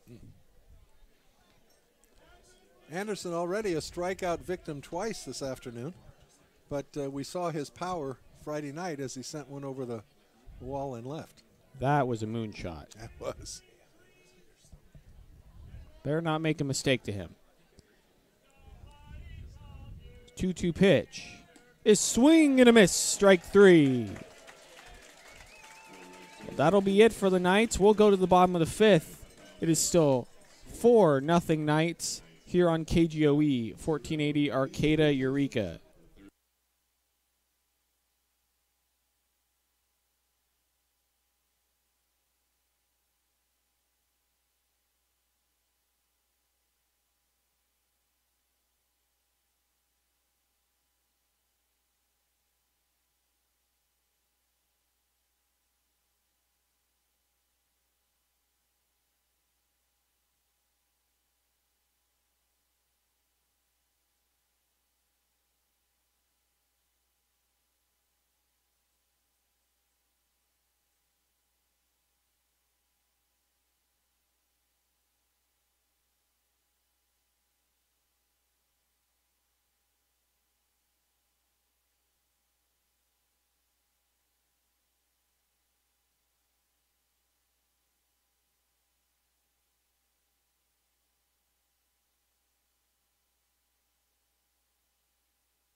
All right, welcome back to the ballpark, and here's Hoke Holcomb to thank our fine sponsors. At Slice of Humboldt Pie, everything is made in-house and fresh. From roasting full chickens for our chicken pot pies to peeling every apple that we use for our fruit pies, hot and ready to eat for takeaway or dine-in. Meat, vegetarian, vegan, as well as gluten-free hand pies, we have something for everyone. Slice of Humboldt Pie is located just off the Arcata Plaza at 828 I Street. Order online or the Slice of Humboldt Pie app and get 10% off your first order. And I want to tell you, Humboldt Pie is delicious. I concur. It is fantastic. They were nice enough to send us up some chicken pot pies for the ball game, and oh my goodness, are they delicious. Yeah, really, really great. All right, so Otis Statham will lead off the inning for the Humboldt Crabs. Crabs still do not have a run here in the bottom of the fifth, trying to get something going. The first pitch to Statham, and it's a strike 0-1.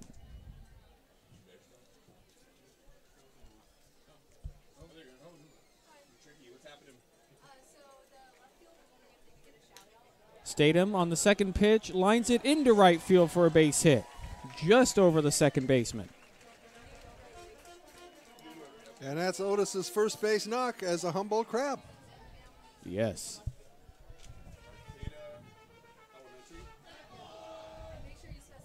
Nice to get that first hit, get it out of the way. Now it's Wesley Gone Gibson, the shortstop.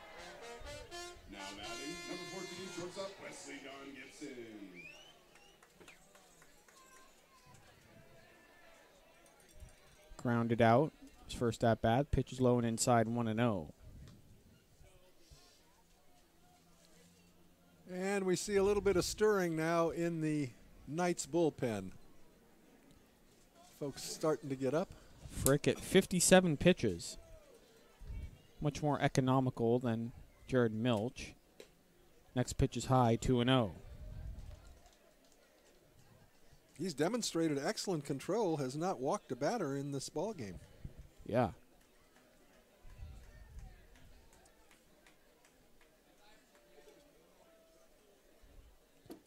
Gone Gibson steps back into the box and awaits the 2-0 from Jacob Frick. And he'll go to first. Keep Statham on the bag. We're going to announce again, we're going to try this again, our engineer at the Yes. studio. We're going to stay here after this half inning, so Well, we won't be going back to the studio after this half. I'll try to remember that this time. The 2-0 pitch is low. And it's 3-0 to Wesley Gone Gibson.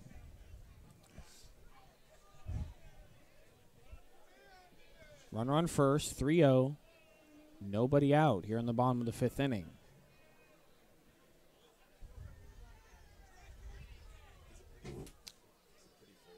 .30 pitch is right down the middle.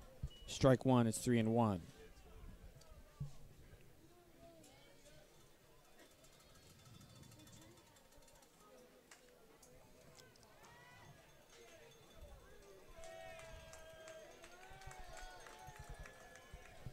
.31 pitch is swung on and missed at a pitch in the dirt. And the count goes full, 3-2.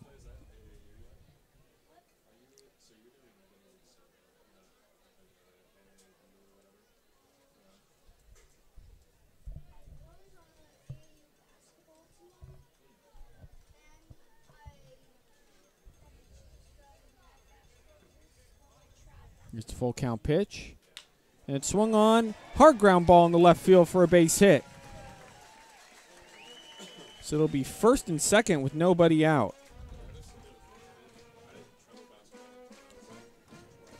And Jackson Critch is the hitter. Coach coming out to have a word with Jacob Frick. I saw some people get up in the bullpen, but no one is throwing yet for the Knights. And Frick has only thrown 62 pitches.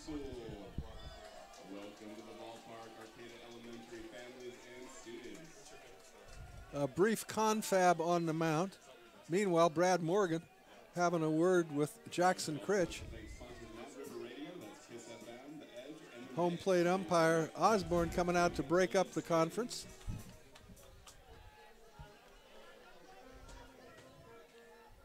All right, and we'll get back to action as Critch steps back into the box and gets ready for the first pitch from Jacob Frick.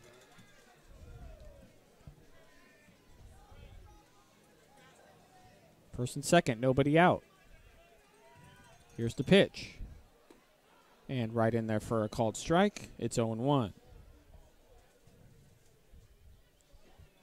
Critch grounded out. His last at bat. It's the 0-1. It's low, 1-1.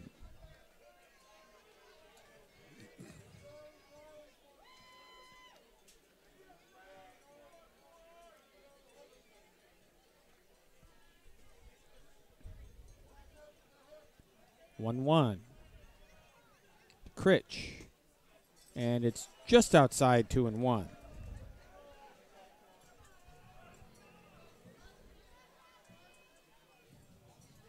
Crabs would like to see some production here in the bottom of the fifth. So it's still 4-0 Knights. Here's the 2-1 pitch. Swung on and fouled off down the third base line. It's 2-2.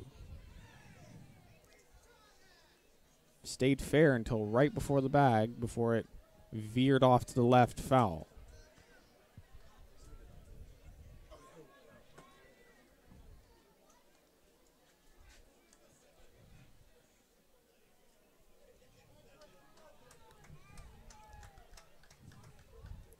Here's the 2-2 to Jackson Critch. Swung on, fouled off onto F Street. Still 2-2.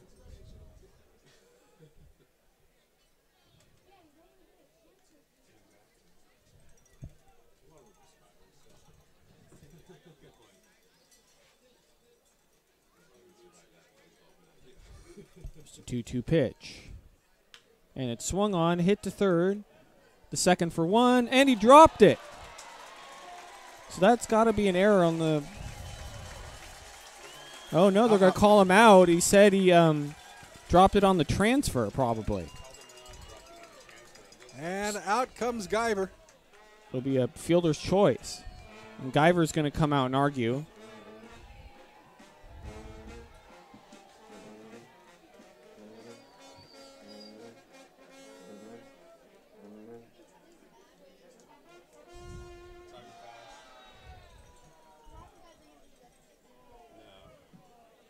So Guyver makes his protest, but it's to no avail.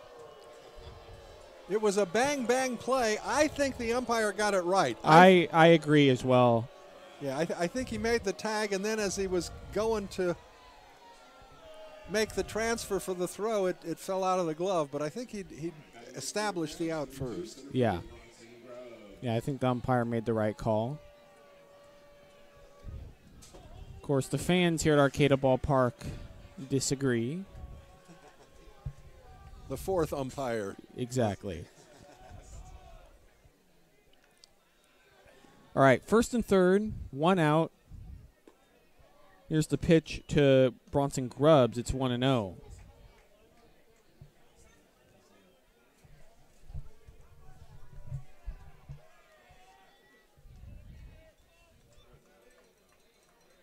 Crabs looking for their first run of the day. Here's the 1-0 pitch. And he'll pitch to first base instead to keep the runner on. And now we do have a hurler in the Knights bullpen, a right-hander throwing out there. Connor Knudsen, is that it? Knudsen, Connor Knudsen, right-hander in the bullpen. 1-0 pitch is fouled back behind us. 1-1.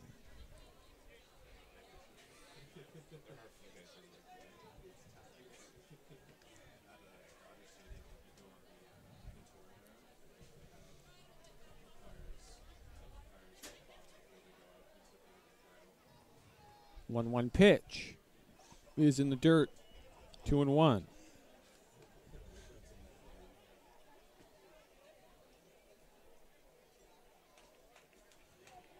Grubbs is grounded out.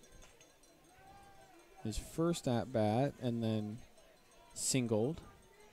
2-1 pitch is low and inside in the dirt. 3-1. He's had a few 3-ball counts, but as yet has not issued a free pass.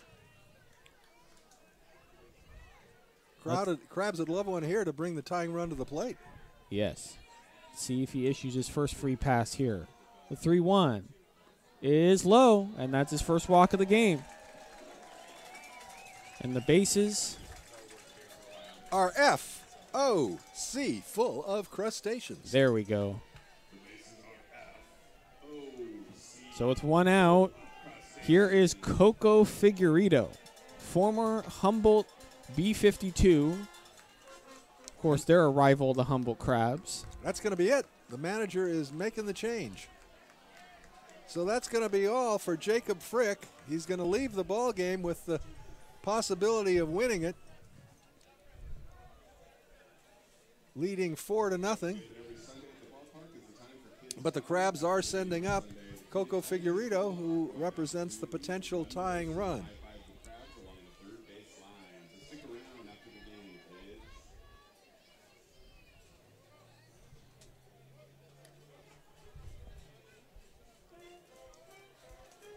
What's this pitcher's number? Do we have that? Yeah. 23. Number 23. I see it. Okay. Connor Knudsen. Yep. All right.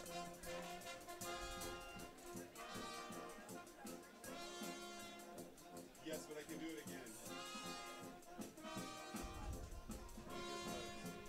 Knudsen pitches for the University of Portland.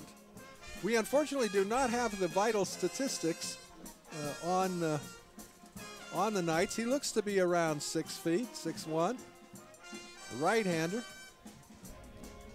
And he will be facing the switch-hitting Coco Figueredo, who was hitting right-handed against the starter,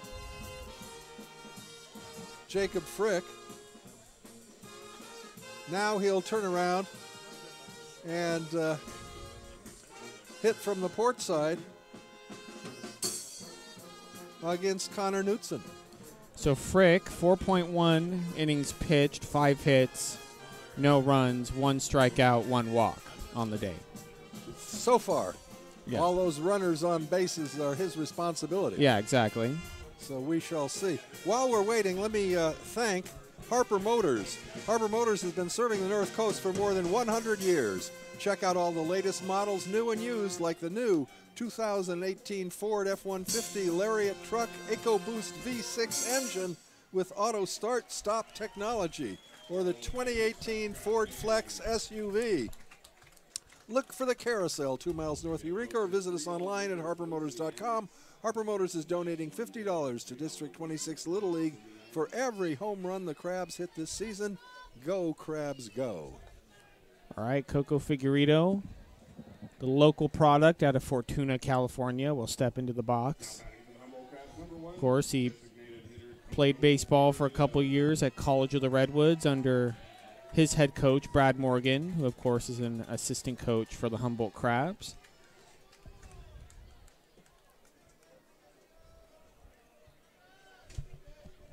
And like I mentioned before, he played in this ballpark last season as a member of the Humboldt B-52s. The B-52s will have 4 games with us this season. Bases loaded. Here's the first pitch to Figueredo, and it's low, 1-0.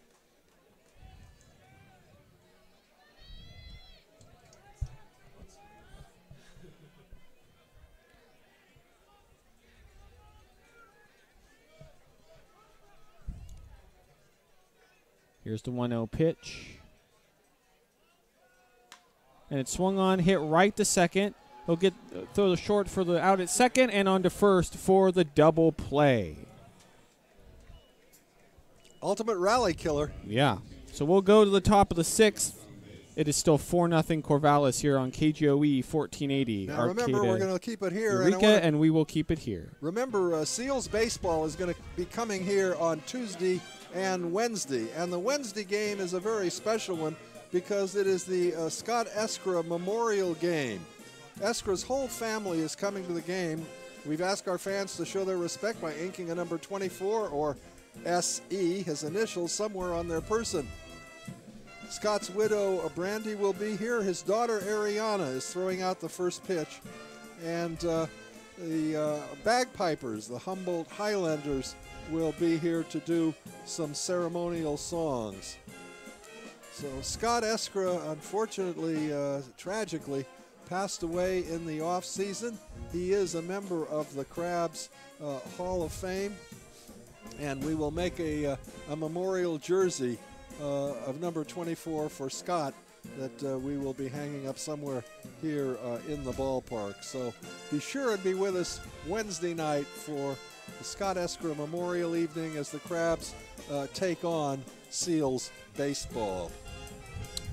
Want to thank Blue Lake Casino and Hotel, just minutes from both the Pacific Ocean and Rugged Mountains. Blue Lake Casino and Hotel offers affordable, spacious rooms with views of the gorgeous Mad River Valley and pristine forests filled with coastal redwoods. We offer all hotel guests free temporary membership cards at health sport gyms located throughout Humboldt County.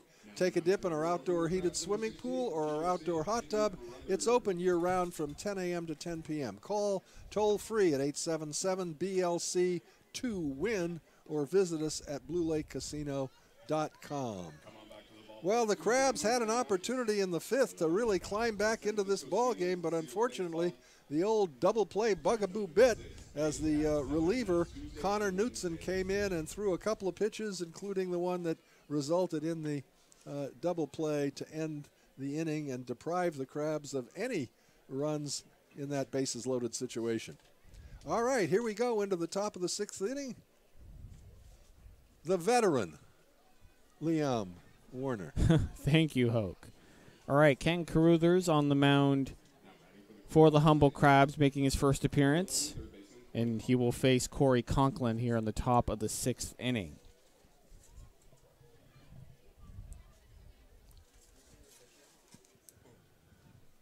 Kenton Carruthers. Here's the first pitch, and it's swung on and lined into left field, a base hit. So right off the bat, Conklin with a single.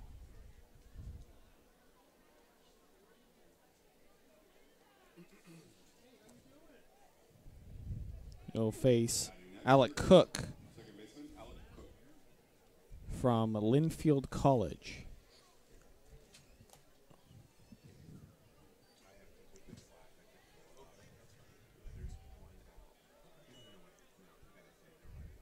Four runs, 8 hits, 1 error for the Crabs. Or for Corvallis, sorry. As the pitch is outside, runner goes, and he will be out. Whoa. When will they learn? When will they ever learn? You're not going to take second base on Johnny Mendoza. He is showing us an arm. He has thrown out 3 Knights who have attempted to steal second base in this series. And the pitch is grounded right to third base, and he'll throw high, but he'll get back on the bag to get the out. The first baseman got his foot on the bag right in time.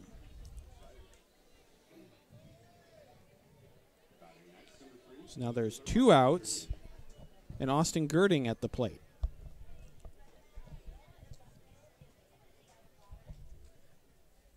First pitch to Girding from Carruthers is swung on and missed. 0-1.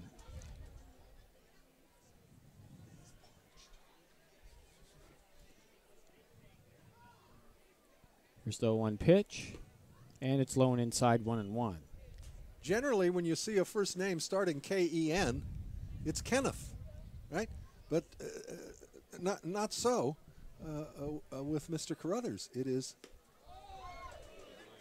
Kenton. He's not Ken. He's not Kenny. He likes that first name, Kenton. Yeah.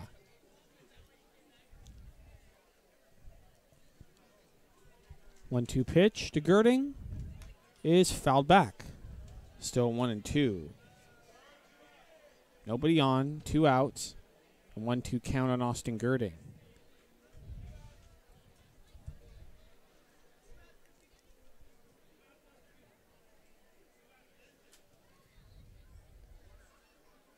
Here's the 1-2 pitch. And it's right down the middle for a called Strike 3. We will go to the bottom of the 6th inning. It is still 4-0. Corvallis.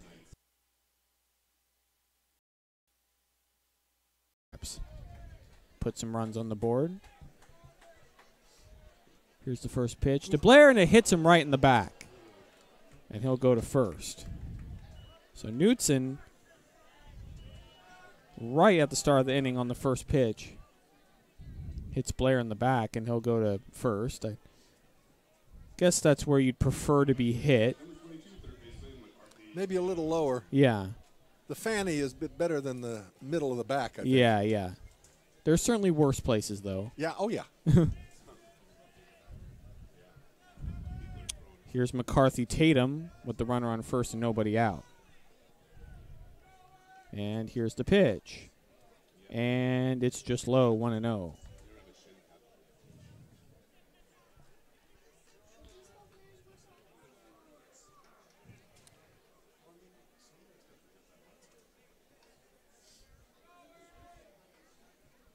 The 1-0 pitch, swung on and fouled onto F Street. It's 1-1.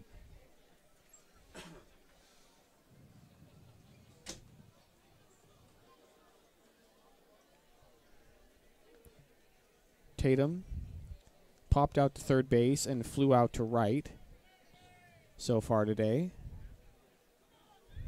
Here's the 1-1 pitch, and it's swung on and missed. 1-2. A lot of swings and misses today. He had him chasing that one. That was well out of the strike zone. So Tatum will collect his thoughts and step back into the box. Here's the 1-2 pitch, and it's just low and outside. It's 2-2.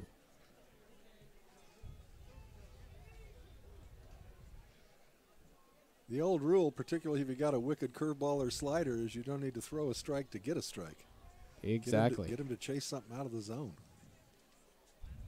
Here's the 2-2 pitch, and it's outside in the dirt, and the count goes full 3-2.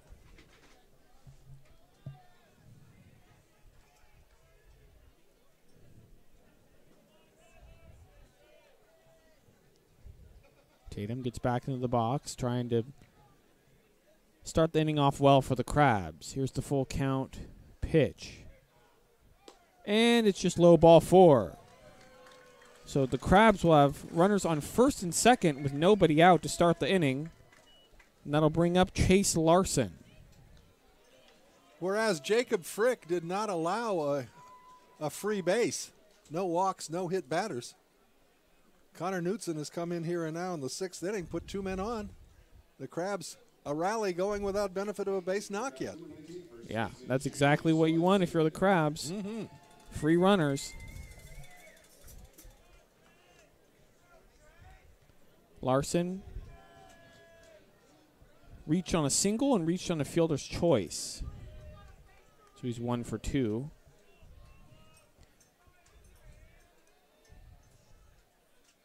His first pitch to Larson is in the dirt. 1-2 as the catcher corrals the ball. Keeps the runners where they are at first and second.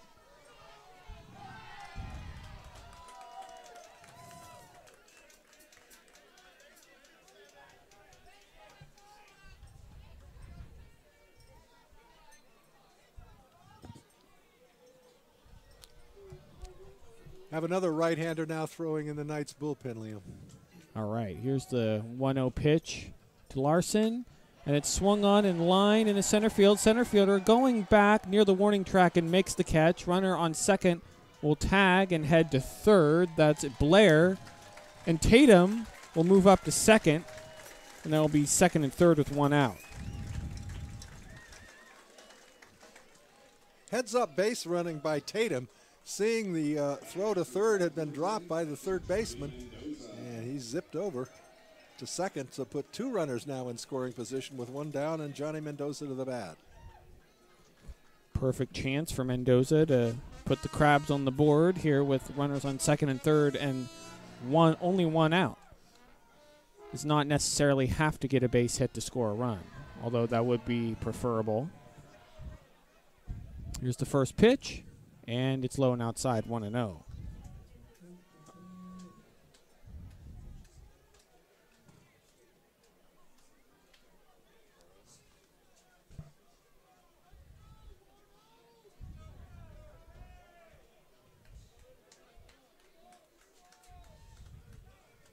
Here's the 1-0 pitch, and it's outside, 2-0.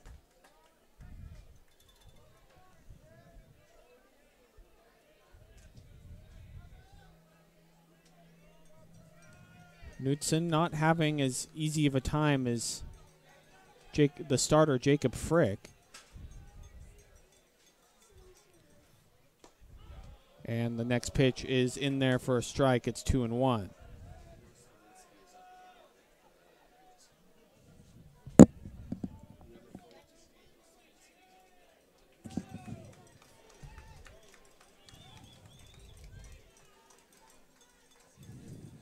It's a 2-1 pitch.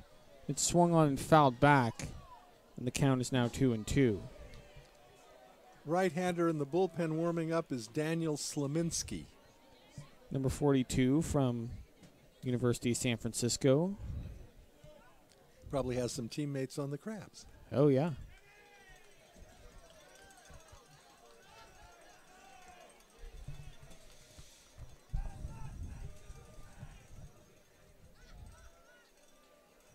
Here's the 2-2 pitch. And it's on the inside corner, called strike 3.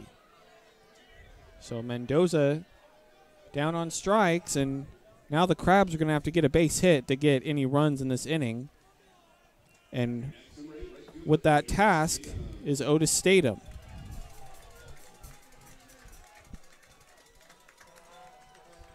So second and third with 2 outs.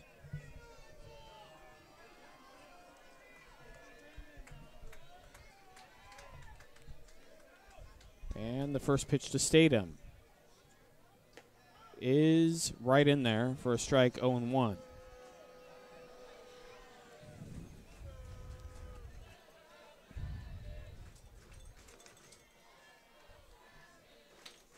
Just 0-1 pitch to Statham as the crowd tries to rally the Crabs to get some runs on the board. It's the 0-1 pitch, and it's just low, 1-1.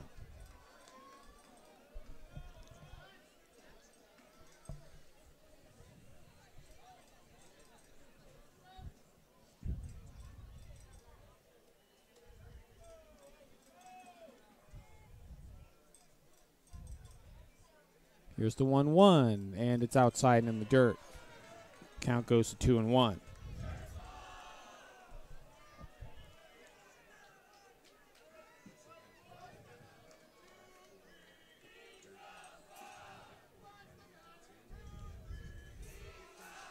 Statham struck out and singled today.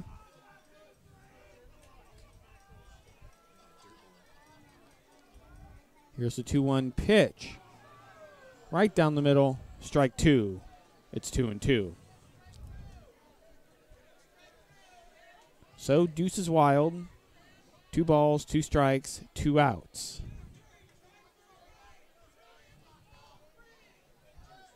Statham looking for a base hit to drive in 1 or 2 runs. Here's the pitch, and it's popped up and out of play. It'll stay 2-2.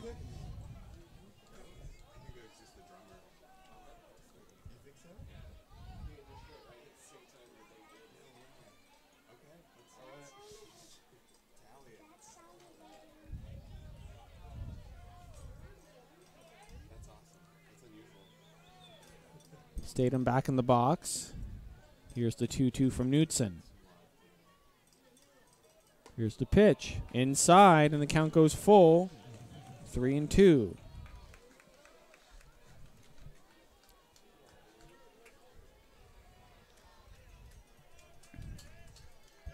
Good battle between the pitcher, Connor Knudsen, and the hitter, Otis Statham Jr.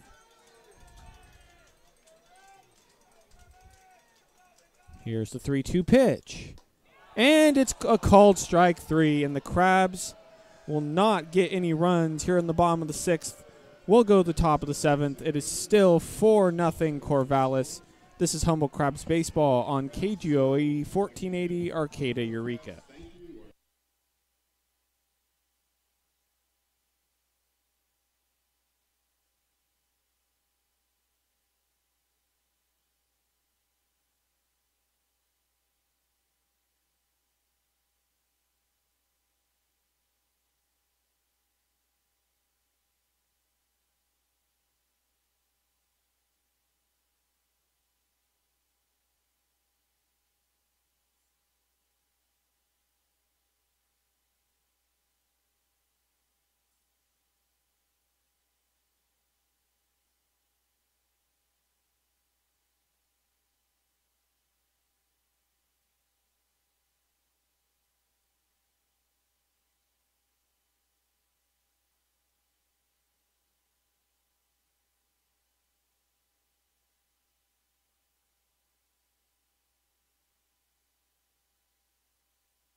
Welcome back to the ballpark. It is the top of the 7th inning. It is 4-0 Corvallis.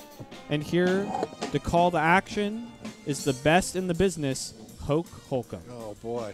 Oh, boy. Are you going to turn my mic on after that?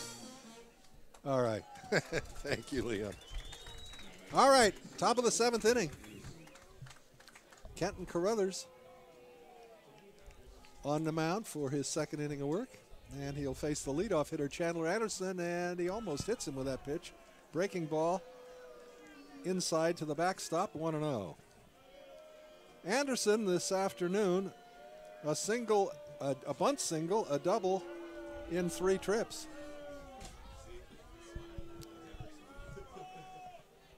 Fastball taken for a called strike, 1-1. The boos you may hear in the background is because the beer man, Carl Pellet's, walking by with a sign that says last call. 7th inning, that's when strike. Tried to check his swing, and he goes around, and the count now 1-2 to Anderson. He'll be followed by Austin Feist and then Cameron Haskell.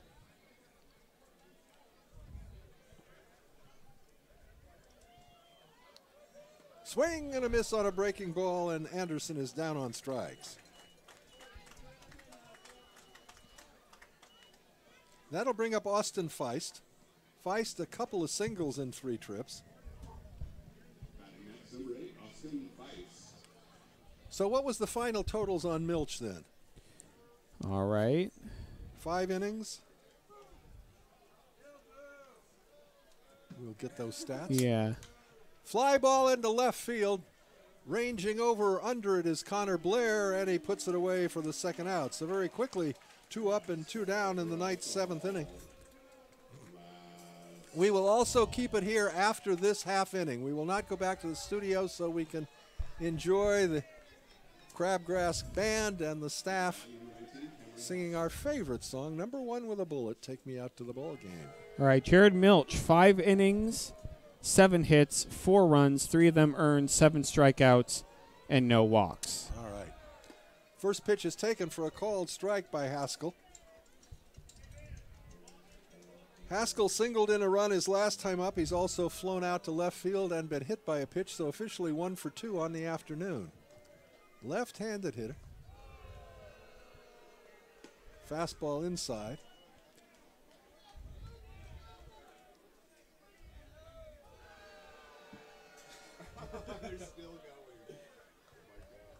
A ball and a strike to the number 3 hitter in the night's order, Cameron Haskell. The next pitch is taken for a strike. Curveball, backdoor, outside corner, and it's 1-2.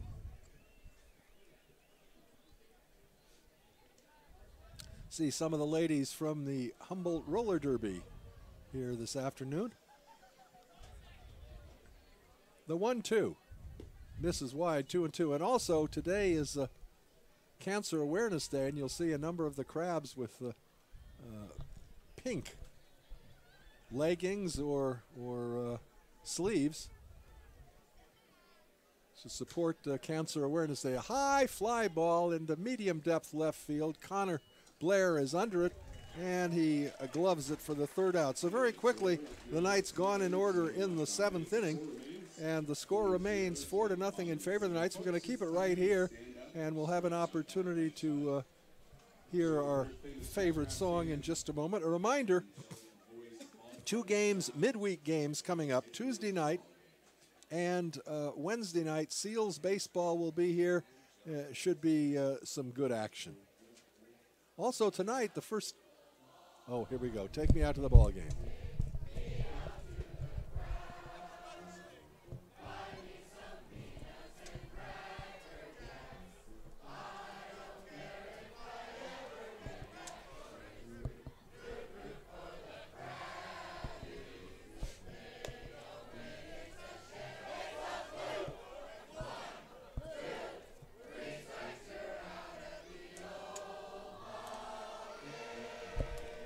All right.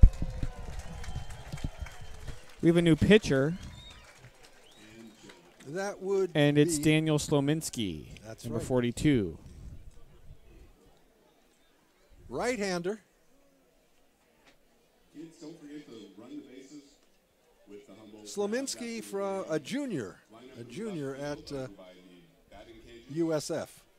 Look for the ballpark staff. So Knutsen's final line is 1.2 innings pitched, no hits, no runs, 2 strikeouts, 1 walk.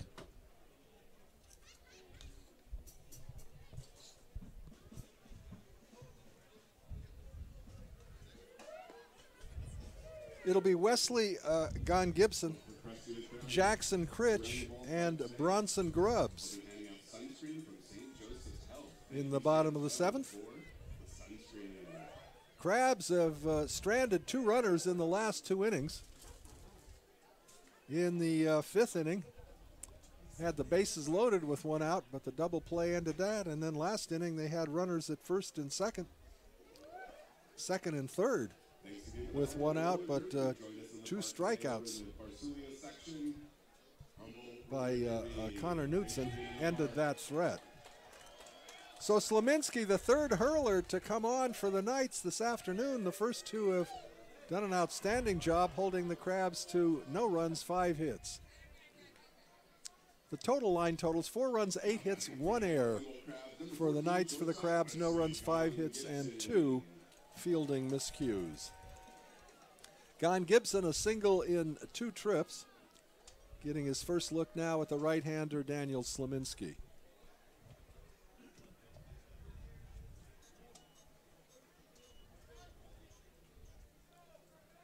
Slominski's going to work exclusively from the stretch situation, and the pitch is low, 1-0. That has become a very, very common thing over the last decade where relief pitchers come in and start working from the stretch. Back in the day, relief pitchers would pitch from the windup until there was a base runner, just as a starter would, but that has changed rather dramatically. The 1-0 pitch in there for a called strike, fastball at the belt, and it's 1-1.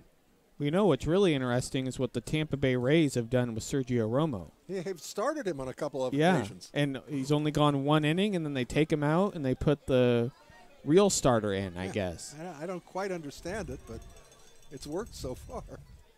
1-1 pitch is fouled at the plate, 1-2. Yeah, it's funny to see Sergio Romo in last year in a Dodger uniform, and this year, what, Tampa Bay? Yeah. And speaking of the major leagues, the Giants are currently down 1-0 in the top of the 5th. All right.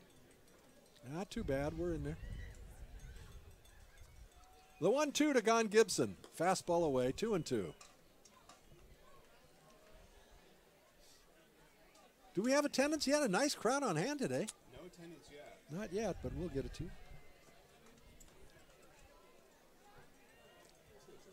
2-2 to Gon Gibson, leading off the Crabs 7th. The pitch fouled again at the plate. We'll do it again, 2-2.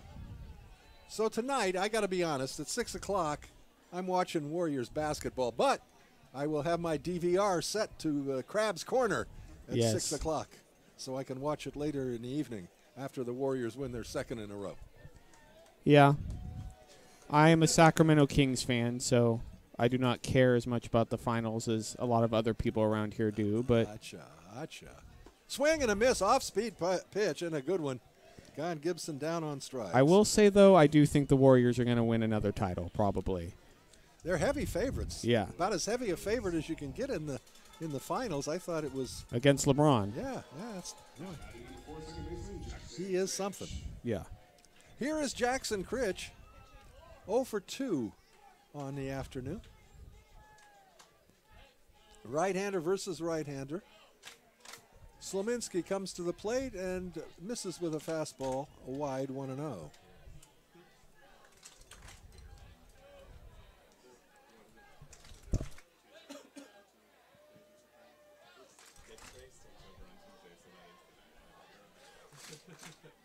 The 1-0 offering. Misses high and outside, 2-0. One thing I like about Osborne as an umpire, he often tells you where the pitch is, why he called it a ball. He'll show inside or outside or up. I like that. No, I don't think he did. Oh, well, let's see.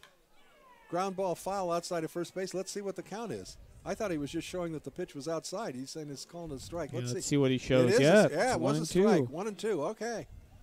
My boo-boo. So it's a ball and 2 strikes to Jason Critch.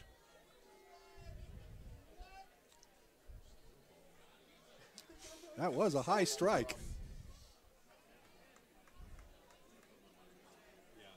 Line drive past the third baseman and into left field for a base hit. Critch, a solid single. And we'll go to the top of the order now in Bronson Grubbs.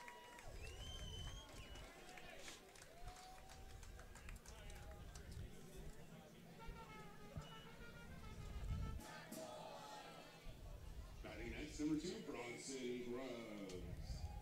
Grubbs, a single in 2 official trips. He also drew a base on balls. The only one issued by Jacob Frick in his 5 innings of work. Almost 5. I guess it was actually 4 1/3. That's right. He didn't go the full 5. Yeah. Fastball taken for a called strike 1. So Frick cannot get the win. It would be Connor Knutson unless the Crabs can come back, because you got to go 5 as a starter, and he went 4 1/3. So I just heard there are 949 people at the ballpark today. Nice crowd on a sunny afternoon in Arcata. The 0-1 pitch swings and misses on a pitch low and away, and the count now 0-2. Slominski got Grubbs to chase on that one. So he's in a favorable 0-2 situation.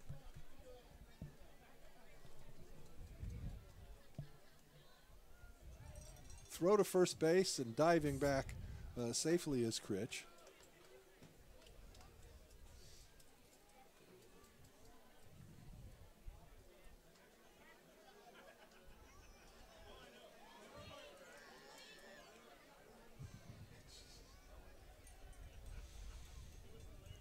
At the set. Slominski brings it home, and it's grounded foul over by the Crabs dugout.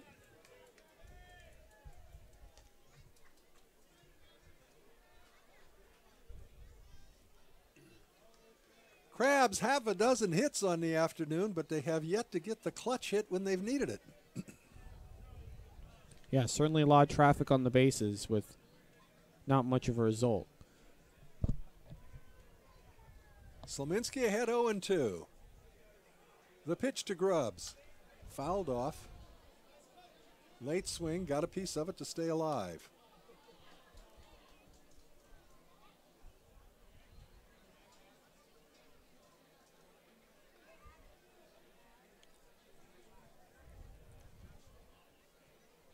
All right, no balls and 2 strikes to the Crabs leadoff hitter. Critch takes his lead at first. The pitch. Swing and a miss. Runner goes to second base, and he'll be in there as the catcher dropped the ball. But Grubbs down on strikes. Second strikeout for Slominski this inning, and that will bring up Coco Figueiredo with Critch now in scoring position at second base.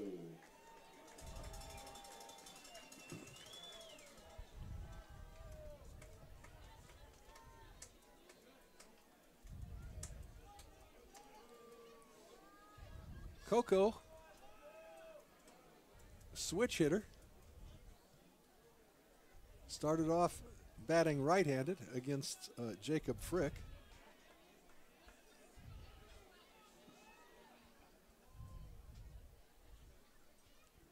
And now we'll swing from the port side against Slominski. Coco 0 for 3 on the afternoon.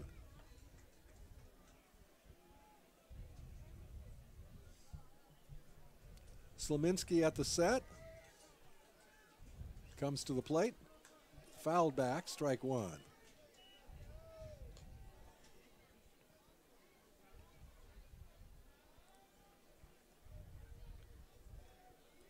Shortstop Chad Stevens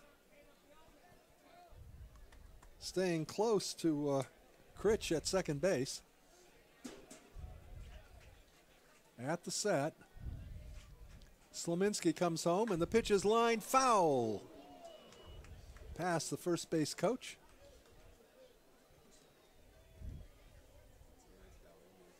So again, ahead on the count, Slominski doing what a pitcher likes to do. Get ahead on the count and have more options as to how you want to play the batter with an 0-2 count.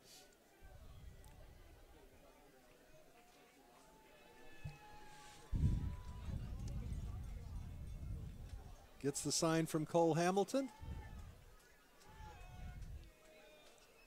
Slominski's 0-2. Nope, time was called at the very last minute by the home plate umpire. That was pretty late call. So no pitch, we'll do it again, 0-2.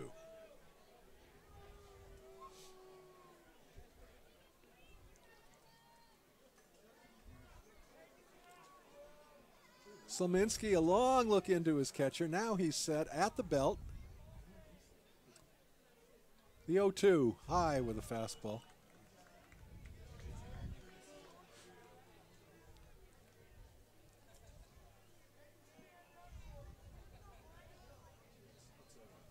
One and two to Coco Figueiredo.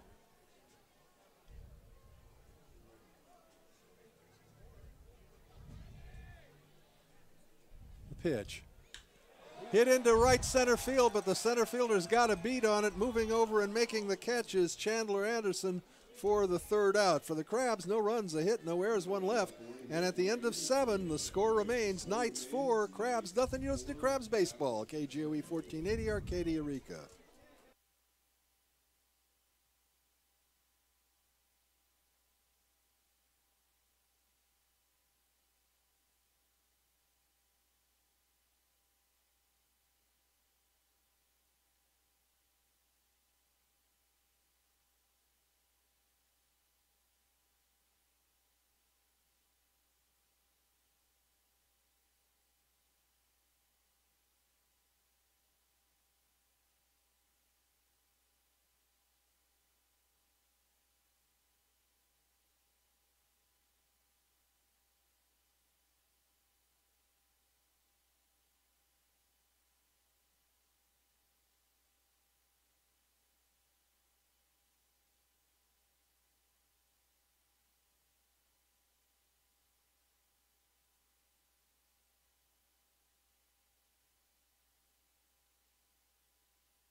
Kenton Carruthers on for his third inning of work. And he'll face the heart of the order for the Knights. Chad Stevens, Cole Hamilton, and James Anderson.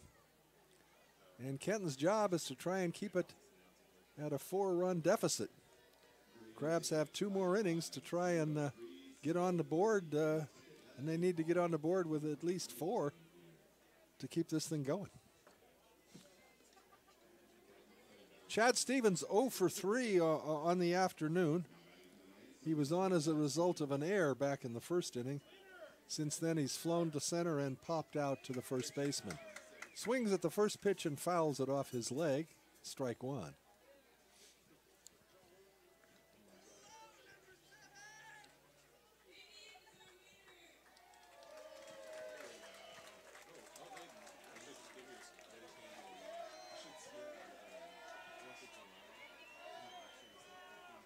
The next pitch is taken for a called strike. Curveball caught the outside corner. It's 0-2 to Stevens. Kenton Carruthers, 6'2" hurler. Curveball is hit into to the shortstop. He's under it, and he makes the catch. Little flare. I thought it was going to go further than that. I thought it was going to make it at least to the grass, but it did not. So little flare to shortstop, one down. And that'll bring up Cole Hamilton. Hamilton, a single in 3 trips. Left-handed hitter. And he fouls the first pitch off back onto the screen, strike 1. If you're looking ahead to the Crabs' 8th inning, it will be the heart of the order.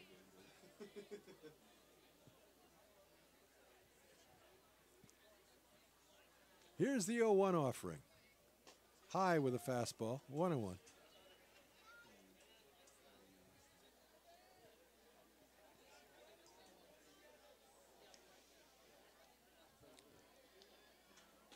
Breaking ball doesn't break much, it's 2-1.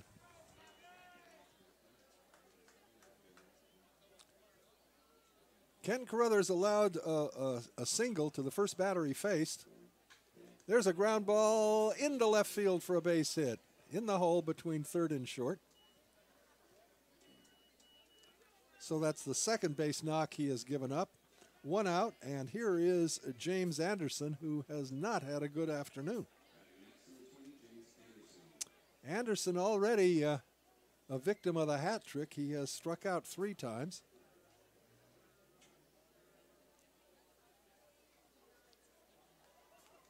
Right-handed batter.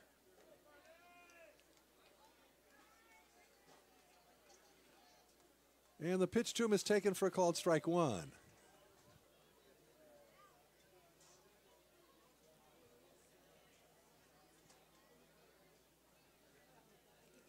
Hamilton a modest lead at first base. Fastball away. Throw by the catcher behind the runner, and it goes into right field. And hustling over to second base is Cole Hamilton, on the air by Johnny Mendoza. E. That's the 3rd miscue on the part of the Crabs, and it puts a runner now in scoring position.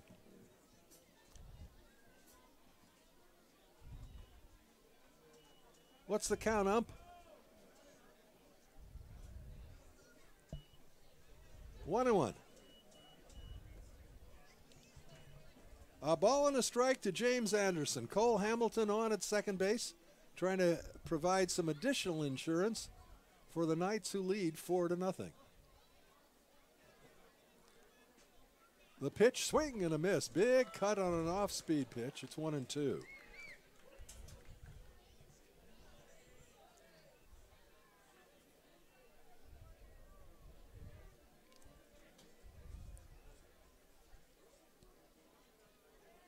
One and 2 to Anderson. Hamilton takes his lead at second. The 1-2 offering. Ground to the left side. Shortstop gets by the shortstop into left field for a base hit. A nice effort on the part of Gon Gibson, but he couldn't quite get there. So a single puts runners at the corners now with 1 out. And that's going to bring out Robin Guyver, and that's going to bring a change. So that's going to be it for Kenton Carruthers. Very strong in the first 2 innings, and was not hit that hard this inning, to be honest. Those two singles were well placed. So we got a new pitcher coming into the ballgame for the Crabs, making his first appearance of the season. It'll be Justin Berry. Number 6, Justin Berry. And Berry plays for the College of San Mateo.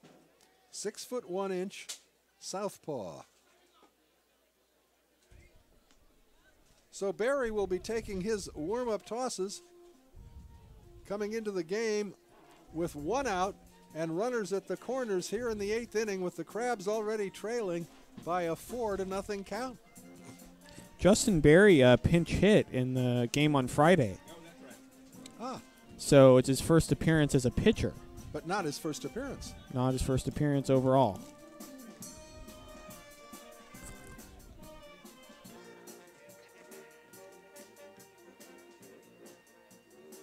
The Crabgrass Band will not be here Tuesday night, but the band will be here Wednesday evening for our memorial tribute to Scott Eskra,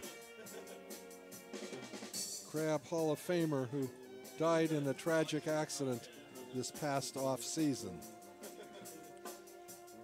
And then next weekend we have coming in the Valley Bears, but we don't have our program yet, so I'm not sure which valley they're from. I think they're from the Central Valley. Central Valley. Like Fresno area, but Okay.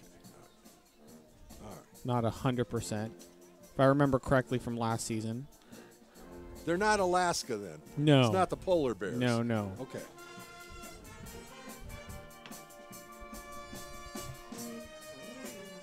So Justin Berry, the third hurler employed by Robin Guyver this afternoon. And he will be facing Corey Conklin, who has 2 singles in 3 trips. So southpaw pitcher versus southpaw swinger. Cole Hamilton at third, James Anderson at first. 1 out. Barry gets the sign. Comes to the plate. Fastball taken for a called strike. Just under the belt. 0-1.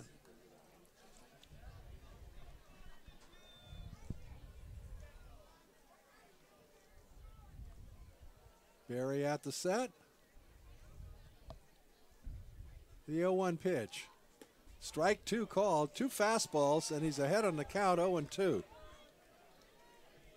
Corey Conklin had a look at home plate umpire Osborne after that call. Corey thought it might be a tad high.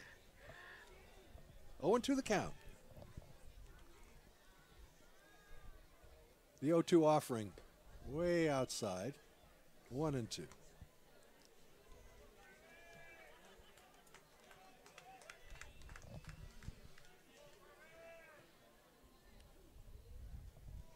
A ball and 2 strikes now to Corey Conklin. Runners take their leads at first and third. The pitch, fastball misses away, 2-2.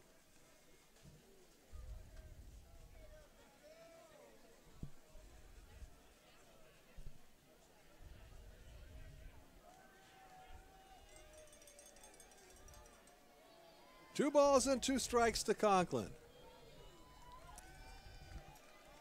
Barry comes to the plate. Strike 3 call. Oh, Fastball nice. outside corner. And again, the batter did not believe that call. And He's he is shaking his head, yeah. He is shaking his head as he heads back to the dugout. 2 down, and that'll bring up Alec Cook. Cook looking for his first hit on the afternoon. Twice grounded out third to first, and he has also been caught looking.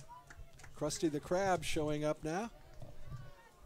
It's not a party until Krusty gets here. Ah, you got to have Krusty in the park. First pitch is taken for a called strike at the knees. 0-1 to Cook.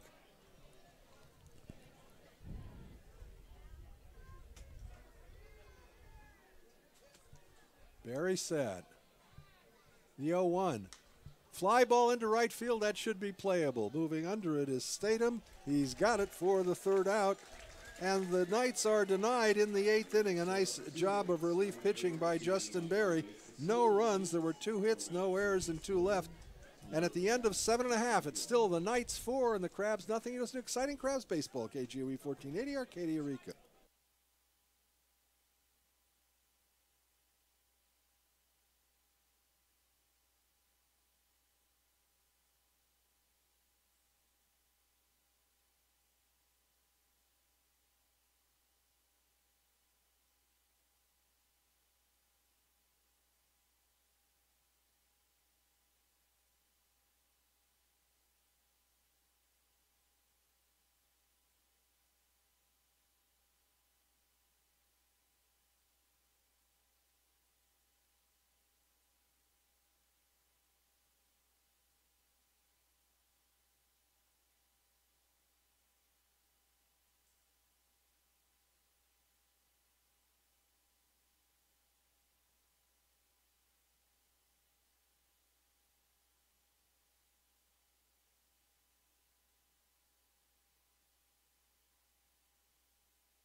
All right, welcome back to the ballpark. Crabs got some work to do. Down 4-0. 6 outs away from suffering their first defeat of the season, which would even their record at 1-1 since last night the Crabs had a 6-0 lead wiped out. As the lights went out, the game had to be called, and it's not official unless it goes actually 4.5 innings, but Yeah. it didn't do it, so it's as if it never happened. Well, we're hoping that by Tuesday the lights will be working. We do, and we urge you, I imagine it'll be covered in all the local media and newspapers and so forth, and the Crab website will certainly let you know what time that game Tuesday will start. Yeah. Here's Connor Blair, wearing number 13 on his jersey. Connor 0 for 2 on the afternoon. He was hit by a pitch in his last at-bat. Slominski's first pitch is a strike called on the outside corner at the knees, 0-1. Pitching?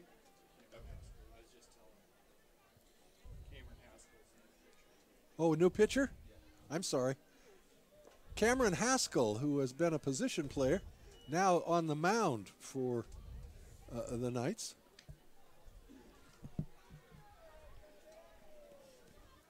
And he's ahead on the count, 0-2. Fastball away.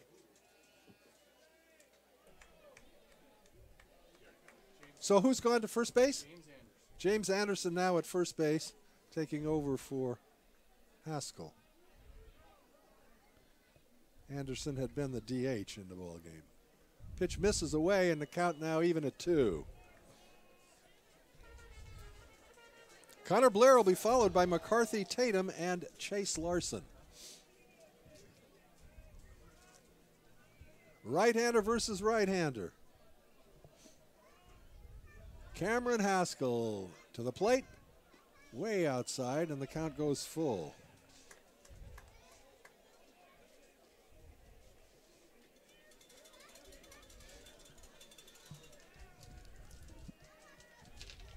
Three and 2 to Connor Blair, leading off the Crabs' 8th inning. The payoff pitch popped in the air, foul and out of play. I see we got Derek Jeter in the crowd today. Here's Derek. I saw Matt Cain a little bit earlier.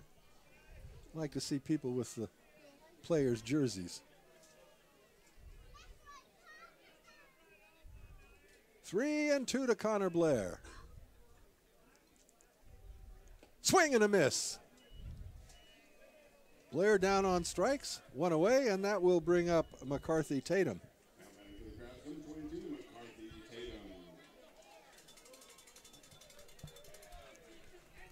McCarthy 0 for 2 on the afternoon. He walked his last trip, made it as far as second base. Crabs had the bases loaded but could not score. There's a fastball right down the heart of the plate for a called strike 1.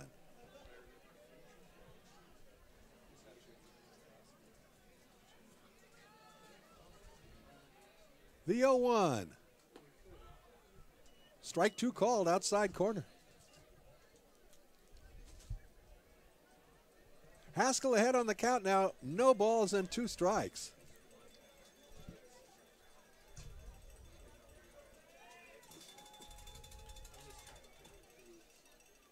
Long look into his catcher, Cole Hamilton. Now he's ready, and the 0-2 pitch misses low.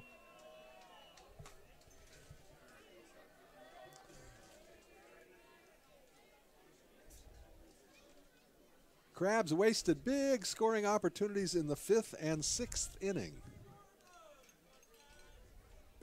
Fastball away, 2-2.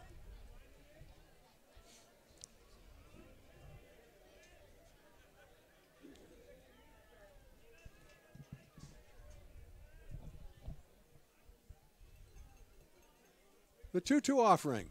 Swing and a miss on an off-speed pitch. Got McCarthy well out in front. So Haskell has moved from first base to the mound with fine success thus far as he strikes out the first two Crabs batters he faces.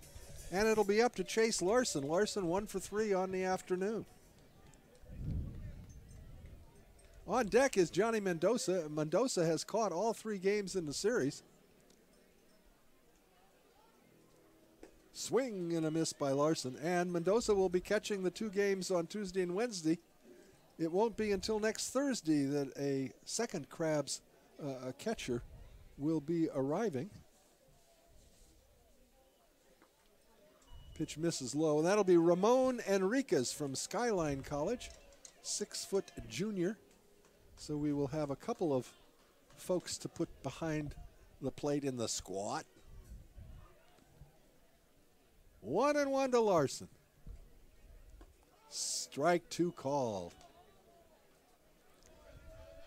So Cameron Haskell 1 pitch away from striking out to side.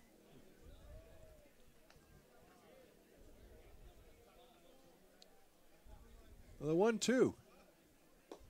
Misses away, 2-2.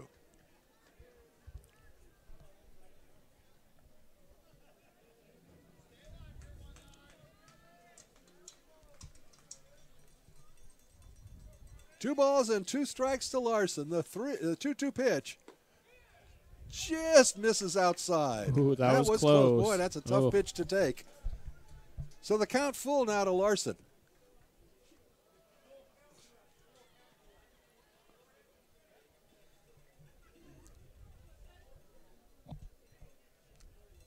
The 3-2. Fouled back and out of play. We'll do it again.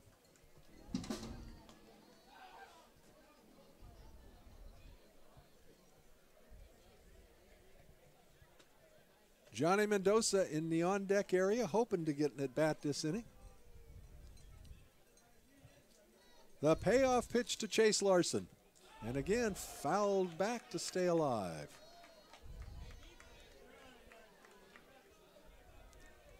.949 in the house today, so for the 2 days that we actually played baseball, had complete games, about 1,000, averaging about 1,000 per outing. All right, again, 3-2, and again it's fouled off. So Chase Larson making Haskell work, trying to find some way to make it to first base.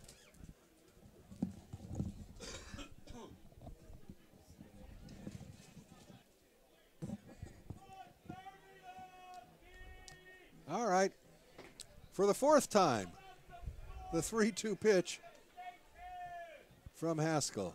Here it comes. Lined foul down the left field line. Good wood on it, but it was well foul.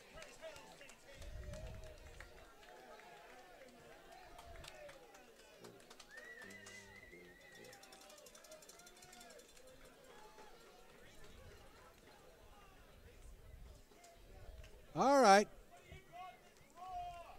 Chase back in the batter's box for the 5th time.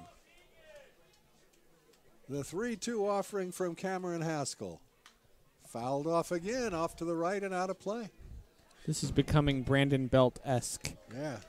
Did he have 21 pitches? 21 pitch at bat. It was almost 13 minutes long. Longest in the history of baseball. 3-2 again. The pitch. Misses wide, ball 4. That was a great at-bat. So Larson gets aboard with 2 down. A long struggle, but he makes it to first base, and that will bring up Johnny Mendoza. Number 10, Johnny Mendoza. Mendoza 1 for 3 on the afternoon. Right-handed hitter.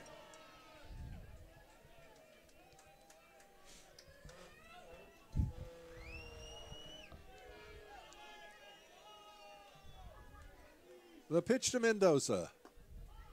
Taken for a called strike 1. Outside corner at the belt, 0-1. Mendoza not tall of stature. I think he's about 5'7", but well put together.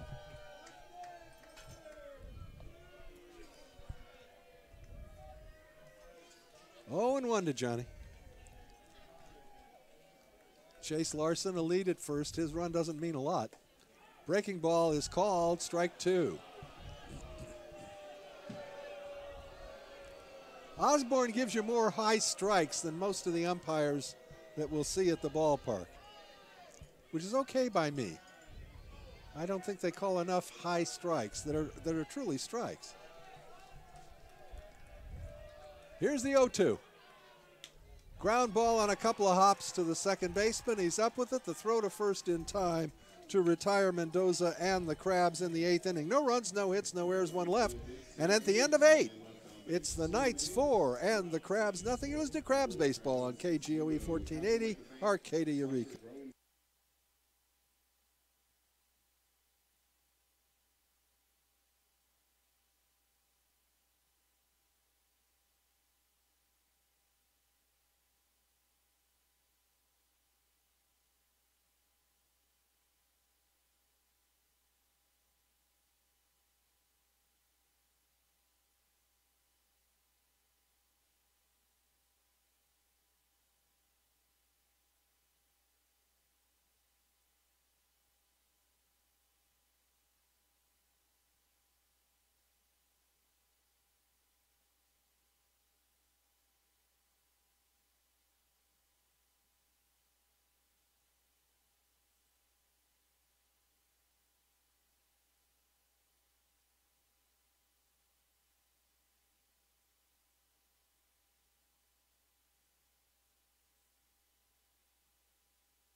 Sure hope we'll see you soon at the ballpark. This is the best summer entertainment buy on the North Coast.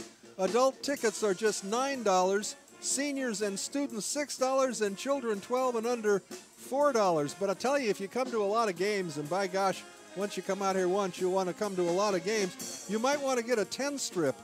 10-strip is $65 for adults, so, you know, 10-strip, $90 as opposed to $65. Not great in math, but I think that's a $25 savings. Hope to see you at the yard soon. All right. Top of the 9th inning, Austin Girding to lead it off, the number 9 hitter for the Knights, and then we'll go to the top of their order. Justin Berry out for his second inning of work, and the first pitch is taken low, 1-0.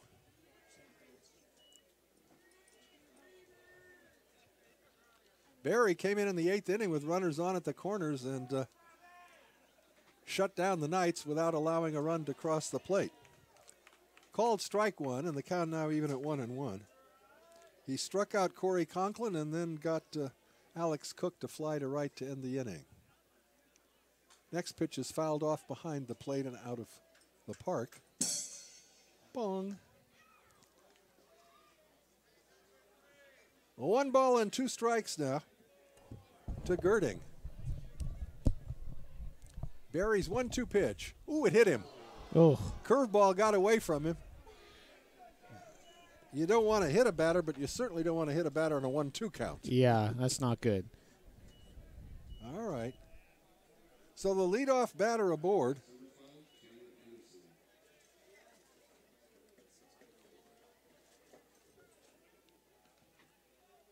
That'll bring up Chandler Anderson. Anderson 2 for 4 on the afternoon. He doubled to open the ball game and scored the first of 3 runs tallied by the Knights in the first inning. They added 1 in the 5th, and they've been able to goose egg the Crabs through 8. Berry throws to first base over to Chase Larson, the runner back standing.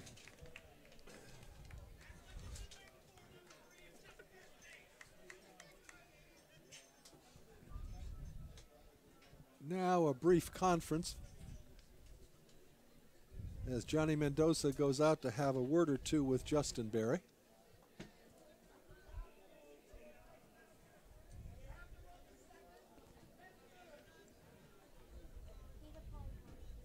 All right, ready to go now. Right-handed hitting Anderson facing the southpaw slants of Justin Berry. And the first pitch is hit hard into left center field. That's going to be going to the wall on a bounce, and that's going to score a run. Rounding third and coming to the plate is Girding. Rounding second and heading to third, and he will make it standing, is Chandler Anderson. A booming triple to the deepest part of the ballpark in left center field out near the 394 side. So a 3-base hit, a triple. And it's now a 5-0 ball game in favor of the Corvallis Knights. Here's Austin Feist. The infield now is going to have to come in. Well, actually, the shortstop and second baseman are back. I'm a little surprised. No, now they're coming in. Now they're coming in. Yeah, okay. They got the memo. Yeah, you got to do it at this point. So Chandler Anderson, with a single, a double, and a triple, now standing on third base. The pitch to Feist bounces at the plate, blocked by Mendoza, no advance. Well, the only advance would be to home plate, because Anderson standing at third. Nobody out, infield in all the way around. Barry's 1-0 pitch, popped foul out of play.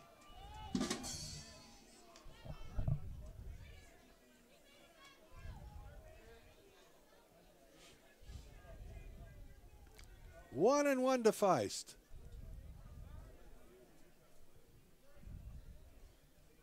The 1-1 pitch. Swing and a miss. Change up. And Feist well out in front, so it's 1-2.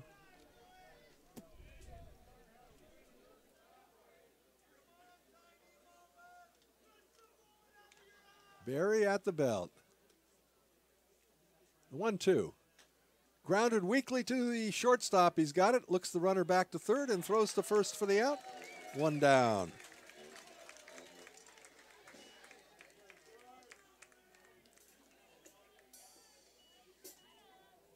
So Anderson has to hold at third base. Playing the infield in certainly worked on that play. Had they been back, that would have scored the runner from third. Here is Cameron Haskell. Started the game at first base. And last inning was the pitcher. Fastball misses away, 1-0.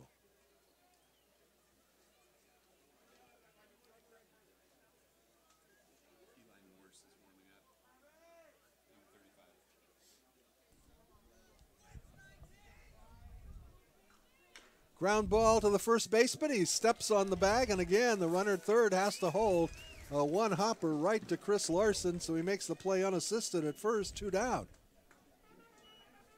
And that'll bring up Chad Stevens. Stevens, the cleanup hitter for the Corvallis Knights, has been held in check thus far this afternoon, 0 for 4.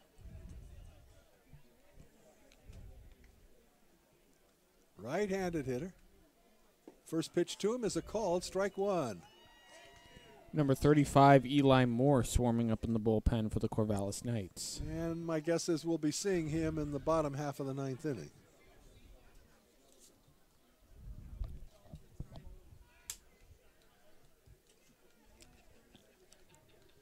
Justin Berry steps off the mound and looks the runner back to third. He's working from the stretch.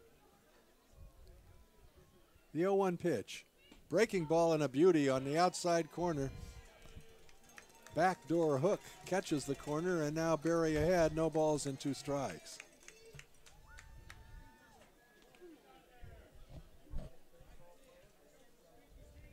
At the set. Berry's 0-2. That's low and inside. A ball and 2 strikes.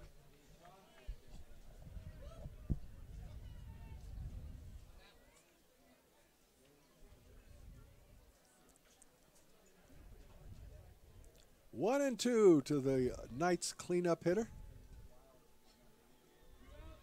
The pitch. Swing and a miss. Nice pitch.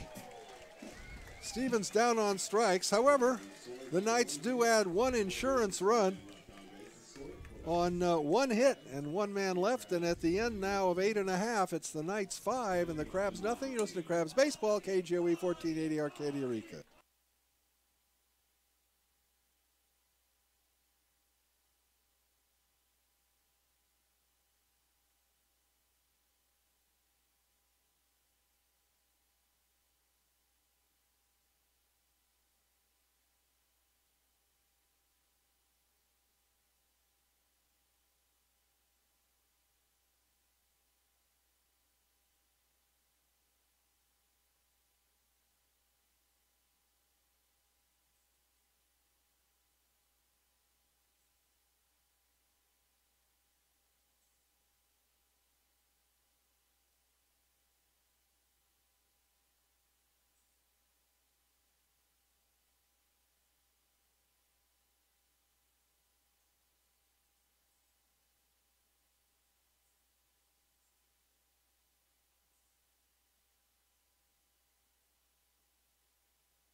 All right, Crabs down to their last chance in the bottom of the ninth inning. It'll be the bottom third of the order to face a new pitcher, the fifth one employed.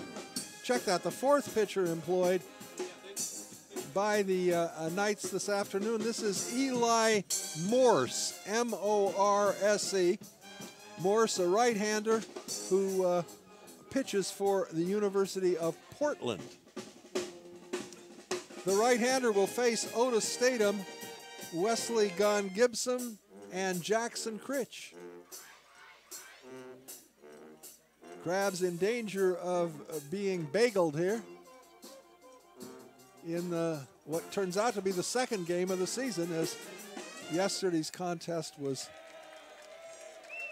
You like to have a relief pitcher who's lights out, but we didn't want lights out after 3 innings yesterday, and that's what happened, so the game was suspended. Statham 1 for 3. He has struck out twice and he has singled. For your humble crabs, number 8, Otis Tatum.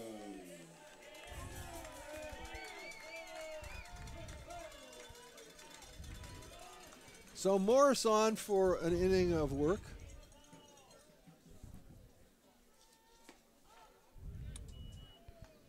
Oh, he's got a funky delivery. Kind of does that Kershaw-like motion where he stops and then goes again in his windup.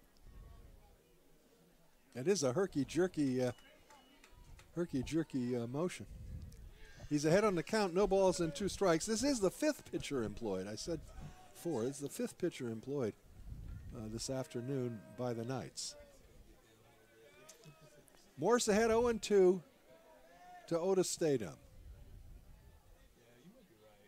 That one bounces at the plate, 1-2.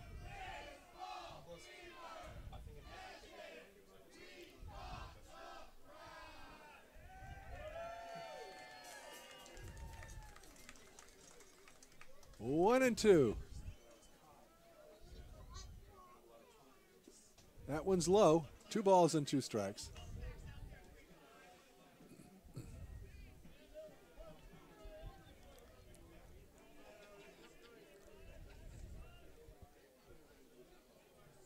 Eli Morse gets the sign from Cole Hamilton, rocks into the wind, and the 2-2 pitch is hit on the air. A diving catch by the first baseman. What a catch. Nice play as he ranged to his right, dove and caught it just above the shoe tops. One down, and that'll bring up Wesley Gibson. Wesley 1 for 3 on the afternoon.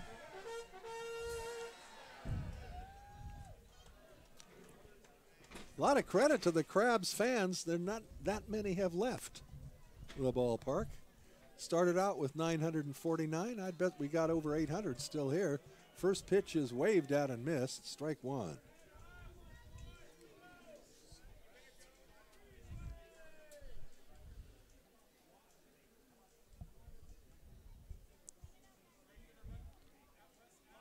The 0-1 is grounded foul over by the third base coach, Brad Morgan. Uh-oh, air. 0-2 the count.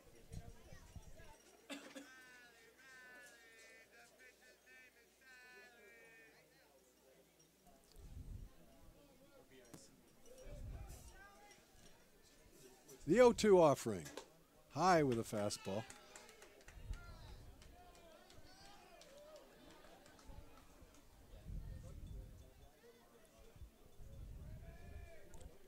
One and 2 the count. Right-hander's pitch. Bounces at the plate again. 2-2.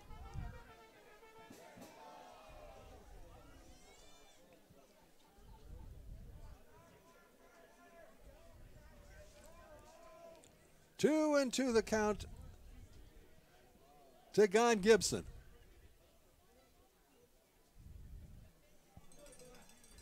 The 2-2 offering. It's hit in the air to right field. The right fielder has a run, but he's got there. He's there, and he makes the catch for the second out. So an opposite field fly ball gathered in by Austin Feist, and the Crabs are down to their last out. Jackson Critch, a single in 3 trips, coming to the bat. Now batting number 4, Jackson Critch.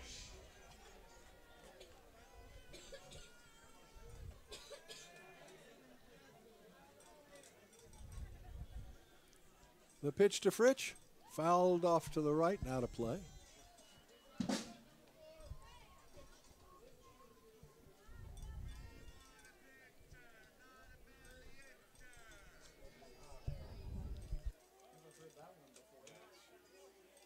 Oh, and 1 to count. Breaking ball just catches the outside corner. A ball and 2 strikes now to Fritsch. Morse winds and the pitch. Got him swinging, and that's the ball game.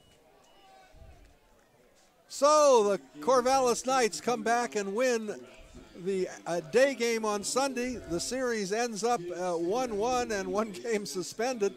The winner today will be Connor Knutson, who came in relief in the 5th inning and prevented the Crabs from scoring when they had the bases loaded. The losing pitcher, the starter for the Crabs, Jared Milch. The final totals on the ball game for the Knights to win it: 5 runs, 11 hits, and 1 error. The Crabs in defeat, no runs, 6 hits, and 3 errors. A crowd of 949 folks saw some good baseball today and certainly enjoyed the weather, which has been superb, really, for this 3-game series. Liam, what are your thoughts your first day at the mic? I thought it was inevitable that the Corvallis Knights are going to come back and play really well because they are a very, very good team. And, yeah, they did exactly what I expected. Came back from a loss on Friday and, not a great game in the shortened game on Saturday, and they came back to win this game 5-0. So I think the Corvallis Knights played really well, and it was really fun to have them in the park this weekend. Yeah, we're going to develop film of their general manager climbing up and putting a kibosh on the lights here last night. We're going to have an investigation of that. We'll start soon, I'm sure. Fake news, he says. It's a hoax. It's a hoax. All right. All right, we appreciate you having joined us this afternoon. For my broadcasting buddy, Liam Warner, I'm Hulk Holcomb, and we're rounding third and heading for home.